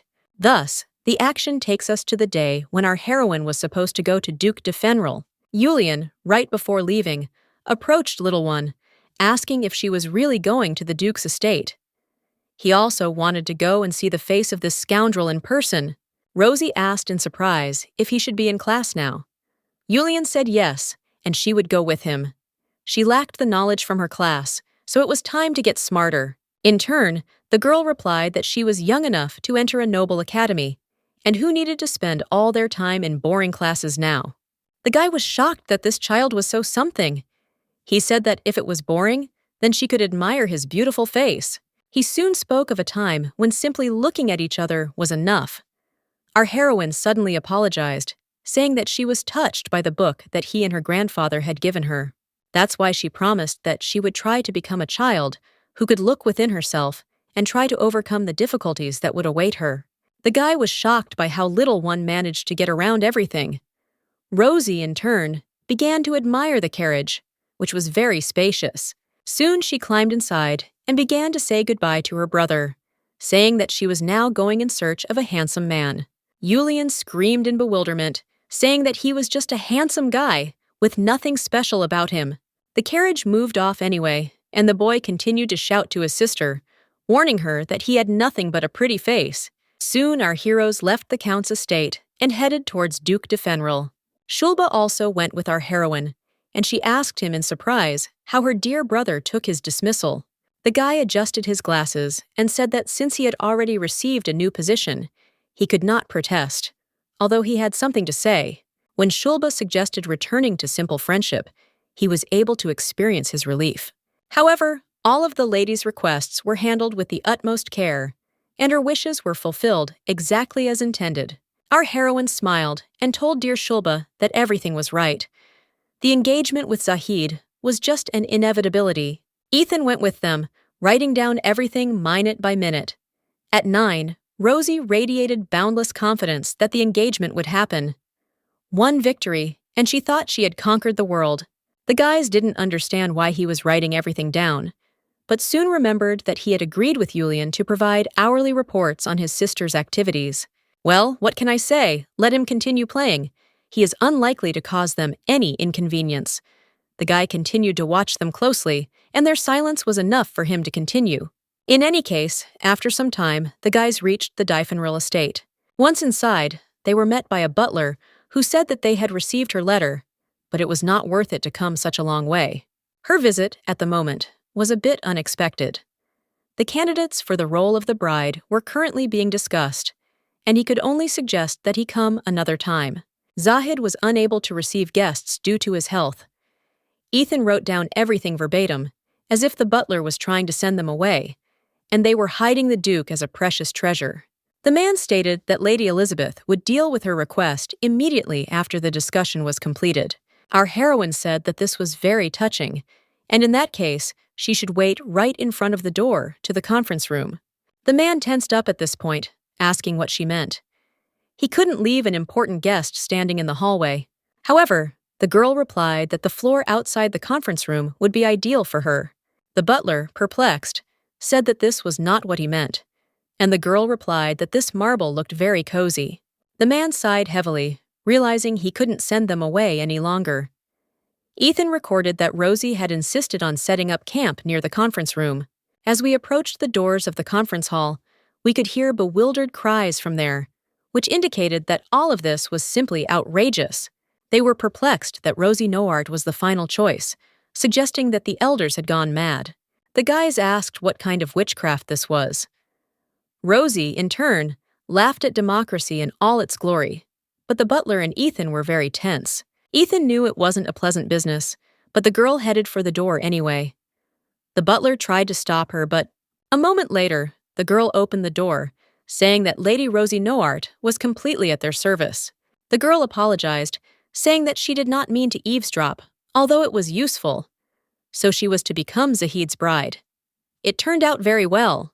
At that very moment, all the elders in the hall became even more tense from the sudden turn of events. Ethan looked into the room and nevertheless wrote down that after the calculated eavesdropping, Rosie moved on to the contract. The woman screamed, asking how much they were paid for this. How much gold coins did the vultures, get? Our heroine smiled, realizing that people had received so much that she could not even imagine. If Elizabeth hoped she could buy votes for her chosen daughter-in-law, the simplest solution was to bet even more. Our impeccable Shulba just managed to take care of this issue. The order was to pay 100 times more than Elizabeth. Investing in magic stones made the girl super rich, which meant now there was a fight with Hellfire. Elizabeth at that moment ran up to the girl, asking if she knew who she was dealing with and what game she was playing, since she came out of nowhere like that. However, Shulba stood in front of the girl, greeting Lady Elizabeth, asking if he would like to see something interesting. He held up the newspaper and stated that it was this particular edition of the newspaper that had attracted their attention, as the figures in the background were very intriguing. Looking closer, he realized why Mr. Sonoran was so desperate to send her to this estate. The photo showed Elizabeth's beloved husband and the unknown girl he was hugging. At that very second, the woman's face changed, saying that they were just pathetic scoundrels. Elizabeth Sonoran is a woman who married Count Sonoran, leaving Defenal behind. But at the same time, the investigation conducted by Shulba revealed one incredible secret. Rosie smiled sweetly as she said it was tragic that her generous payment to Sonoran was funding her husband's love affairs. The woman was overwhelmed with emotion and couldn't even answer, so she covered her face with her hand. Soon after, she walked silently towards the exit of the conference room. Naturally, Ethan followed her gaze and began to write down the news for Mr. Julen.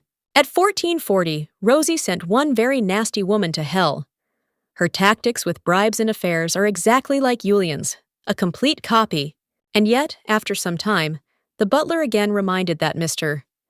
Julen was feeling extremely unwell, so it would be better for them to reconsider their decision. Ethan recorded that Rosie was closer to her goal. The girl had just answered the butler that, having come all this way, she simply had to see the face of her fiancé. The girl stated that she is now his fiancé, so she believes that Defenal empowers the Noart family as equals to direct family members. Ethan didn't understand why she was so obsessed with seeing his face and what kind of upbringing she had received. In turn, the butler sighed heavily, realizing that he had been outdone again. After some time, they came to Zahed's room. As soon as the butler entered, he informed the gentleman that he had guests. Ethan was thinking at this time about what Julen had said about Zahed not being that good in the photos, but what was the reality? Literally, just seeing the Duke's face, the guy changed his mind and began to write a note for himself, saying that Julen should abandon all hope. He literally had no idea who had taken such worthless photographs of Duke Defenal. The whole point was that Zahed was just incredibly stunning. Our heroine finally waited for that very moment when they met. And yet, looking at him, she saw only an exhausted boy, so she knew that the incredible power must be causing him terrible pain. And yet, despite all this suffering, he simply continued to endure. But the most important thing is that all this is done to prevent the temple from taking away its sacred fire animal. Zahed once told her about it. After the death of his parents, his relatives repeatedly betrayed him. The boy had already fought off the explosion of magic and was then used by his aunt as a marriage pawn. That is why, right now, one could see that he was going through all this torment himself. Before their rebirth, they were always separated by iron bars. But right now, everything was different. Now, our heroine could finally see him without any obstacles, alive, real. The action takes us back to that very day from the past, which was a very ordinary prison day. Just at that moment, our heroine was brought food, and as always, there was not too much. Rosie turned around and told her cellmate that they had only been given 2 pieces again. Of course, her cellmate was a wolf, the sacred animal of Zahed. The wolf began to growl in frustration, meaning that he was hungry. He was both disappointed and angry, and our heroine simply said that he could be angry and sad as much as he wanted, but they still needed to eat it. Her task was to get closer to the divine beast, which suddenly barked, making it clear that she was also hungry. The experiments she underwent to achieve this were very painful, but in the end, it helped to establish contact with him. The girl soon said that she was not hungry. She knew that Zahed was coming today, so he would have to bring something to eat. Today was a full moon, and that was the day she saw Zahed once a month. But the day she was so desperately waiting for turned out differently, and soon after that, the whole story began. Before his death, the boy said that if they were reborn, he asked her to live freely. Zahed advised her to go to the seashore, which she always dreamed of seeing, and now that she had learned to read, she could go to the academy and make friends. And he also asked to save his brother, the one she loves more than anything in the world. Rosie cried, asking what would happen to him. The guy smiled, saying that in his youth he didn't trust anyone and was full of hatred, so there was no point in looking for an arrogant brat surrounded by thorns. But our heroine still assured him that when she came to her senses, she would find him and save him no matter what. And still, Zahed asked not to do it, because the young him was full of mistrust of people, and he would not be able to treat her well. But she didn't care. Even if he says no, she will still do it. Zahed smiled, telling her that in the end, it will hurt her. This brat may fall in love with her, but he will never show it. He is young, he was always sure that he knows everything in the world. Our heroine began to scream desperately, starting to tell him various words of support, but the guy interrupted her. Zahed finally said that if she did not plan to cure this hopeless boy and marry him, then she should not do it. Still, he knew how selfish it sounded, but all he wanted was for her to be happy. Our heroine pressed herself against the net and began to say that she would save him, no matter what it cost her. And here, the moment of truth. Meeting with the young Zahed. The guy looked at the girl in surprise and asked who she was. The current him does not know her. Rosie naturally expected such a reception, but inside her soul, this attitude towards a stranger still hurt. And yet the butler declared that this was Rosie Nort of the Nort family, and also his new bride, as the council had decided today. The guy was very surprised, which is why he asked in bewilderment why it was her peer. Had they really changed tactics? Soon he asked where his aunt had gone. The man replied that the lady had gone to Sonorn Manor on urgent business.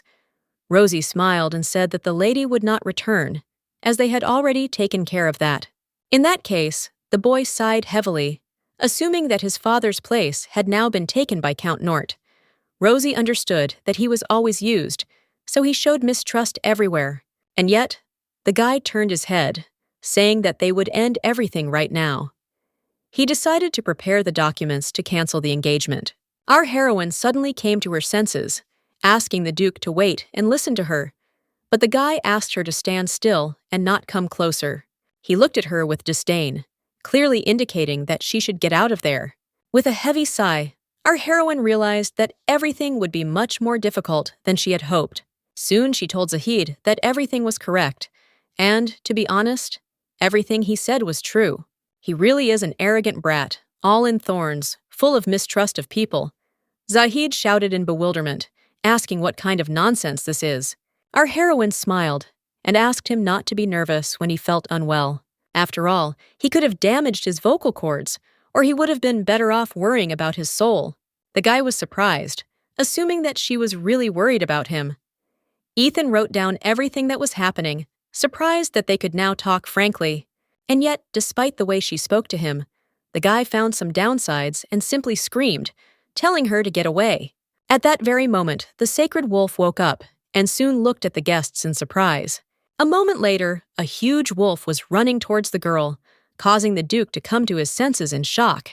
He ordered Fire to stop and not touch her, but it was too late, because the animal was already flying towards the bewildered girl. The guy was already screaming in horror that the girl would not harm them in any way, so there was no point in attacking her. It was only at that moment that the wolf approached the girl and began to cuddle up to her. Zahed was speechless. In turn, the wolf began to bark joyfully. Rosie immediately realized that he was glad to see her, and it was actually amazing to watch, because literally everyone had forgotten about her, but now she didn't expect anything else. The girl hugged Fire and was incredibly happy that he remembered her. Maybe it's because he's a divine beast? They're the closest thing to the gods, so maybe that's why he wasn't affected by the time jump. In any case, the girl was incredibly happy that at least someone remembered her. She thanked Fire for remembering her. Before her rebirth, our heroine often cried in the dungeon, thinking about everything that happened. In those moments, only Zahed consoled her. He told her that she could cry, but only with him, because knowing that she was crying alone and suffering simply broke his heart. Right now, the bars of her cage were no longer between them, but he would no longer comfort her. Everything. Because all the conversations that were between them, only she and Fire remember. Ethan noted in confusion that the sacred wolf had become attached to Rosie, and it seemed that he, too, was partial to cute things. Zahed called Fire to him, but the wolf completely ignored him and sat next to the girl. The guy guessed that this divine beast originally belonged to Rosie, but was taken away from her, or Rosie's father was from the Defenal family. Zahed was at a loss at this point and didn't even know what to say. Suddenly, he decided to ask if he was really Defenal by blood. But the wolf immediately waved his paws, letting even Ethan know that everything was not so. The action takes us back to the past again. Our heroine asked Zahed how old he was, and the guy smiled, asking how old he looked. She thought for a moment, and soon said that he looked 25, and she was 16. At that moment, Zahed even tensed up, because he couldn't even imagine that someone could give him a look of 25 years. Rosie asked in surprise if he was even older. But in any case, everything is fine. Because she likes older men, she can rely on them. The girl assumed that it was because of her brother. They had a big age difference. Zahed thought about it, saying soon that it was a relief. Well, he is a little older. If you think about it, at that time he was only a year older than her. Then why does he always act like an adult? Well, even now he was mature beyond his years. The boy suddenly said that he had never seen his wolf cling to anyone other than him like that. Zahed looked in bewilderment, first at the girl and then at the wolf, asking Rosie what she had done to him. Our heroine soon thought about it, and then calmly said that she simply existed. Ethan wrote this down as the most unnecessary answer, but surprisingly, still very kind. The guy opened his mouth and asked in confusion what that meant, but our heroine changed the subject anyway. She assured him that she would remain his fiancée and that he would soon be free to act. Zahed asked in surprise what she was talking about. The girl replied that she had ordered the magic tower to prepare a calming potion, and they no longer had financial problems. The magic tower was originally supposed to go bankrupt after the sharp drop in the price of magic stones when news about that mine surfaced. Later, the temple broke in and captured the magic tower while it was resisting. That is why, after the discovery of the tiny filling of the shaft, the tower could no longer brew potions. The temple controlled the nobility under the guise of magical regulation. They would never have allowed this to happen, but this time, Rosie prevented bankruptcy. She managed to invest a huge amount. Thanks to her enormous investment, the tower was spared destruction and restored. And when the prices for magic stones jumped, the tower stopped experiencing financial difficulties. Now that they were no longer at risk of being captured, the tower was no longer afraid. So she told them to use the remaining money to make the potion. Rosie stated that medicine would arrive soon, and with its help, he would be able to control his mana emissions, and then he would be able to freely lead his family. The guy replied in surprise that now that the tower had started producing potions, he just needed to buy them, so Nort didn't need to interfere. Our heroine replied that her order was incredibly large, so she was afraid that they would not be able to accept new orders in the near future. The girl waved her hand, asking him to just take it, because she had a lot of money, and it could be considered just an engagement gift. The guy suddenly asked her. The girl abruptly interrupted him and said that she was not just someone, but Rosie. In any case, he asked why she was going so far. Rosie said in surprise that she wanted to get engaged to him and didn't want to break up. The guy, perplexed, said that's what he was asking about. What's the point of all this? The way he could throw away his mana was definitely not a useful feature for Noart. It made it impossible for them to interfere with the Defenal family's affairs. The great assembly of nobility only has a few years left to live before they lose all their powers. Are these few years really that important?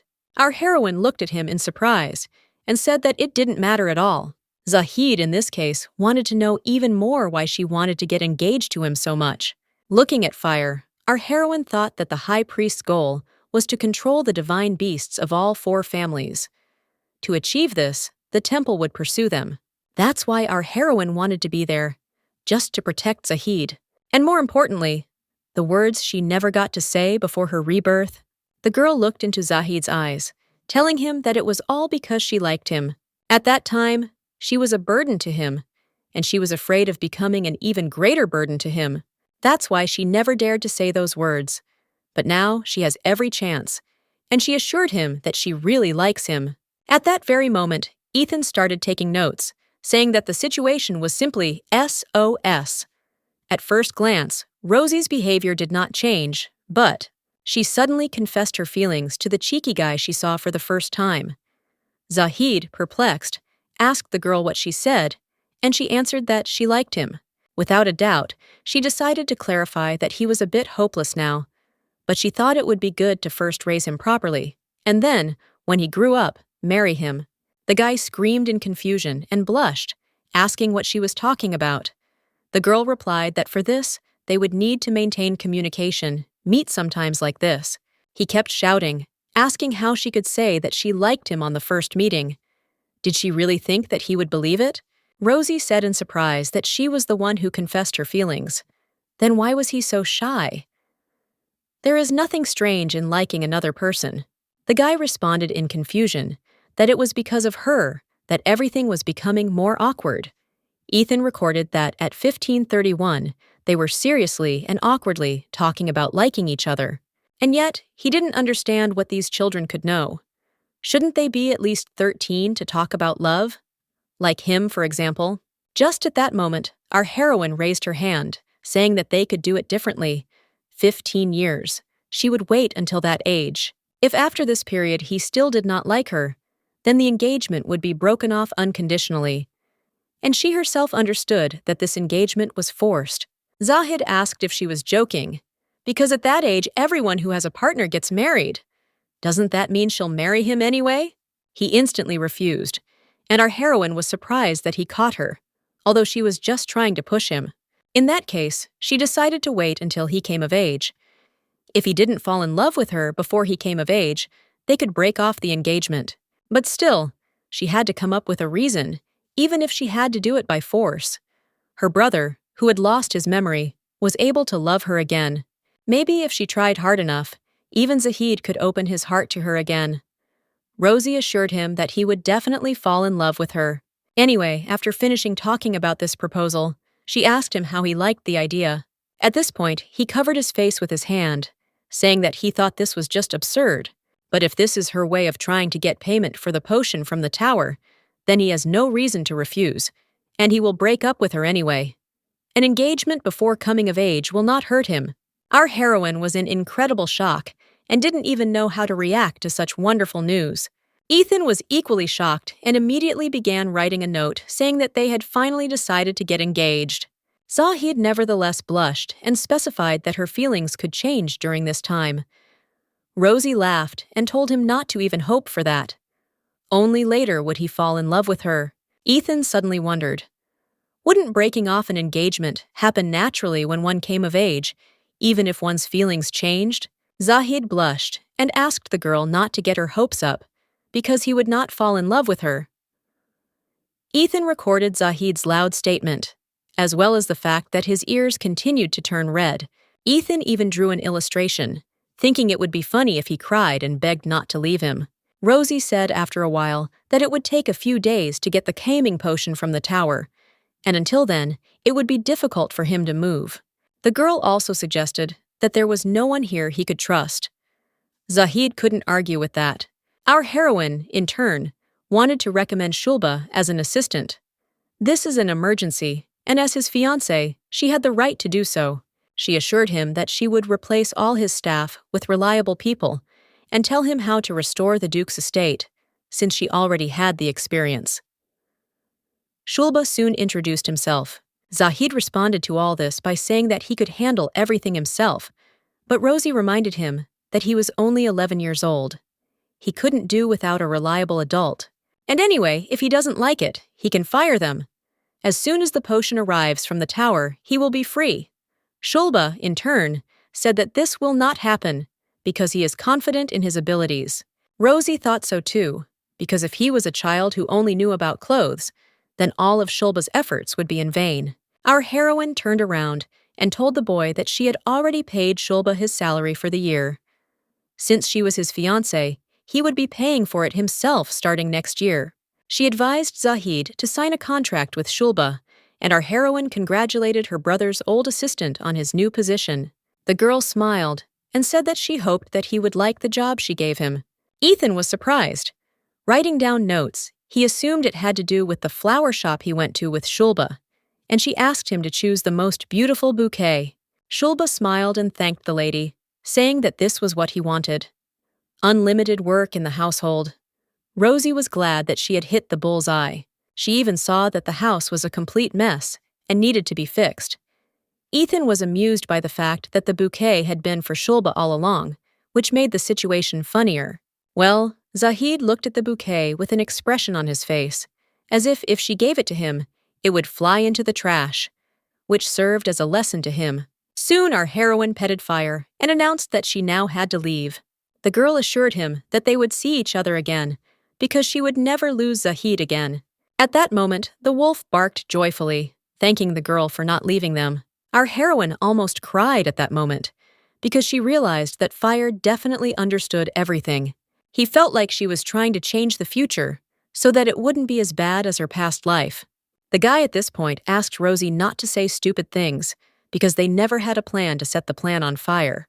The wolf at that moment began to growl in surprise, saying that this little guy was very sorry.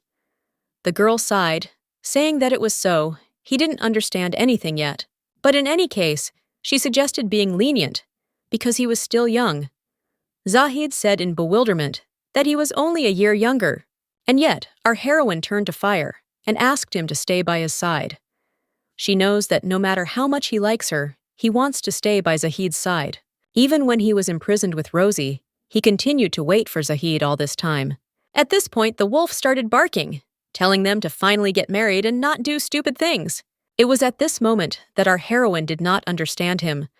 Fire had definitely been able to convey his emotions before. The temple people threatened the animal and told it to try harder, not to dwell on these emotions. Rosie had to read the desperate message that the beast was delivering. Looking at the wolf who barked and pointed at Zahed, asking the girl to marry him, she wondered, was he really that worried about this? The wolf tried to convey that once she married him, they could live together. Rosie was surprised, because all the priests who conducted the experiments were wrong. It was not about her. It was just that the beast needed desire and effort to contact her. The wolf continued to talk about marriage, and Zahed looked at the girl in bewilderment, asking if she really understood what he was talking about. Rosie suddenly realized what he was talking about. Zahed added that he had never heard or seen anyone who could communicate with a divine beast. He knew she lived in the temple anyway, judging from her documents. He assumed she was one of the senior priests of the temple. After all, if her spiritual power was so strong. But our heroine abruptly cut off his assumptions, saying that everything was wrong. She was an ordinary student. If she had enough spiritual strength, she would not have simply left the temple. This topic had to be avoided, because the boy thought that it was the temple that was to blame for the death of his parents. On top of that, they were trying to take the divine beast away from him, and it was understandable that the boy hated them. Zahed assumed that she was a spy sent by the temple, and yet our heroine knew that this kind of misunderstanding was very easy to resolve. The guy asked her in confusion what she was doing, but the girl just asked to watch. Rosie began to emit energy, saying that it was all her spiritual energy and hoping that he could feel it. The guy was even more surprised, because he really made sure that there wasn't that much of it. Rosie suddenly said that she wished she had a little more spiritual power. Then she herself could help Zahed cope with all the difficulties without these potions. Just at that moment, the guy realized what was happening and abruptly pulled his hand away, asking what made her think she could grab other people's hands. Rosie laughed and said that it was better to hold hands once than to continue to suspect her bride. And yet, the guy blushed deeply, saying that it was too close. Rosie suddenly started looking for something, saying that if they had passed this stage, then she asked the boy to give her his left hand and immediately put the ring on his finger. Soon his hand even began to shake, and he could not even say a word. The girl answered that it was a wedding ring ordered from a magic tower. It adjusts its size to the owner. That's why she advised him to stop staring at the Shulba bouquet, since his gift was still worth more. The guy wanted to say something, but our heroine assured him that everything was fine, and she had already said that his fiancé had so much money that he should just accept the gift. And he still wanted to express his indignation, but the girl put her hand on his shoulder and thanked him for being patient until now. She wanted to come earlier, but that was all she could do. Smiling, she told him that he had indeed been through a lot, but now she asked him to get a good rest. The wolf continued to be in matchmaker mode and barked, telling the newlyweds to finally get married. At this time, Ethan wrote down that Rosie was holding his hand, and he should have cut off the wrist of this fool. But he was afraid to do it himself, so he relied on Julen. Just at that moment, Shulba came up to the guy and snatched the notebook and said that for the safety of the new owner, he needed to get rid of it. Ethan asked in bewilderment how he could so easily side with this petty bully, but Shulba replied that he was just doing his job. He assumed that if Julen saw everything that was there, he would go crazy. Our heroine at that moment said goodbye and turned around. Passing Ethan, she said that it was time for them to go. There was one more place they needed to visit before returning home. The guy asked her in confusion what she was talking about, but there was a reason she took Ethan with her. The girl turned around, saying that they were going to the magic tower together. She suggested that it would be great to speed up the process of Ethan becoming a great archmage. After some time, our heroine was with Ethan, and Shulba was talking to the new gentleman about the new staff and that he would take care of them. The guy assumed that it would be better to replace everyone here, but perhaps there was someone in particular whom Zahed wanted to keep. In turn, the boy, angry at the whole world, said that he did not trust any of them. The people who came and assured him that he had nothing to worry about anymore, because they had already driven away the bad people, behaved even worse after that. That's why the guy was saying that he didn't believe in rescuers or goodwill. He was too tired to trust anyone again. Shulba responded that this was a good approach, because no one could be trusted for nothing, and it was right if he occupied a high position. The guy soon said that he didn't believe the words, where the girl said that she liked him. She definitely had a motive. Shulba assumed that it was quite possible. Zahed even thought that this might be a plan, because the Defenal family has many things they desire.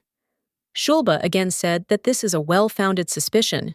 One way or another, the boy asked the assistant to know that he didn't trust him either, because he didn't trust a man he saw for the first time in his life. At this point, Shulba was very surprised, and soon decided that Mrs. Rosie had recommended him a truly wonderful new job. He almost burst into tears, because his previous boss was too trusting because of his past connections, which was burdensome. Shulba said that up until now, he had been treated as a friend, so it was exciting. to be recognized solely for his abilities in this place. A very happy Shulba said that he would immediately start working, but he asked the gentleman to have a good rest. Soon after, he left the boy alone after all this brainstorming. Leaning on fire, the boy said that everything was fine. If Rosie hadn't lied to him, then the potion would arrive soon and he would feel much better. He assumed that it would be better to sell himself for medicine than to sell himself for stable spiritual power. The whole problem was that at first, everyone came to him with a beaming smile. But after a while, the masks began to slip from their faces, no matter how much Zahed prayed that these smiles would not deceive him. Even knowing that this was not a way out, he simply endured, because this was all he could do. And as if reading his thoughts, the guy suddenly caught himself thinking that he couldn't let himself be fooled again. Nort had a lot to gain from their union, so he couldn't trust the one who had bribed the council to get them engaged. And yet, even if so, he had to maintain this engagement until he came of age. The boy soon told Fire that it was all very strange. The wolf looked at his master in surprise. Zahed replied that he definitely felt that the girl's spiritual strength was minimal, and he checked it himself. But why did he want to sleep so much? Because of the pain that had been there all this time, he couldn't remember the last time he had even slept normally. He wondered how he could fall asleep so calmly and peacefully, while Rosie stood next to him in spirit, stroking him and asking him to have a good rest. After some time, our heroes were sitting in their carriage, and Rosie could finally rest. Ethan looked at her, realizing that she was completely exhausted, so he had no idea how she was even going to visit the magic tower. He knew, of course, that Julen had a younger sister whom he protected, but he never thought that she would be so special. Rosie is very sweet and nice, and when she smiles, she looks like the most innocent soul in the whole wide world. But when necessary, she becomes incredibly perceptive, because surviving in the Nort house is not so easy. So he was surprised. She is definitely not someone to be trifled with, and if you suddenly decide to treat her frivolously, you can get very badly burned. Even when she brazenly climbs into people's souls, there is still a strange warmth in her. To be honest, he's been feeling a bit weird ever since Rosie stood up for him. Perhaps he was simply jealous of her, since she grew up surrounded by the love she received from Julen, and Ethan believed that she knew how to repay it. In turn, the boy grew up, and no one paid attention to him. He was constantly mocked and told that he was untalented. He thought it was natural for him to live in fear and shadow, but despite the fact that even her background was worse than his, Rosie continued to hold her head high. It was probably because of this that Ethan really liked this sweet side of the girl. Once again, Ethan began to look at Rosie, who was resting. But something was not very pleasant. The guy decided that the sun was shining too much into her eyes, which is why he decided to draw the curtains. It was precisely because of the noise that our heroine began to open her eyes and wake up to check what had happened. Literally, at that very second, she jumped up and started asking him not to do it. Ethan closed the curtains and looked at her in bewilderment. The girl cried and shook with fear, asking to be let out because she hates dark places. Soon the girl began to panic, which is why she began to scream and ask to be let out. But Ethan explained that it was dangerous because if she stood up, they could fall out. However, the girl threw Ethan's hand aside and said that she could not stay locked up any longer. Literally, a moment later, she was sitting and just screaming, and they almost turned over. The girl apologized for what was happening, but still begged for it all to stop. She rushed at the door and started knocking, asking to let her out of here, because it was too unbearable. Ethan was no less scared at this point, which is why he began to get nervous and ask what happened to her. And yet, soon our heroine was able to tear the curtains, and the rays of the sun finally entered their carriage.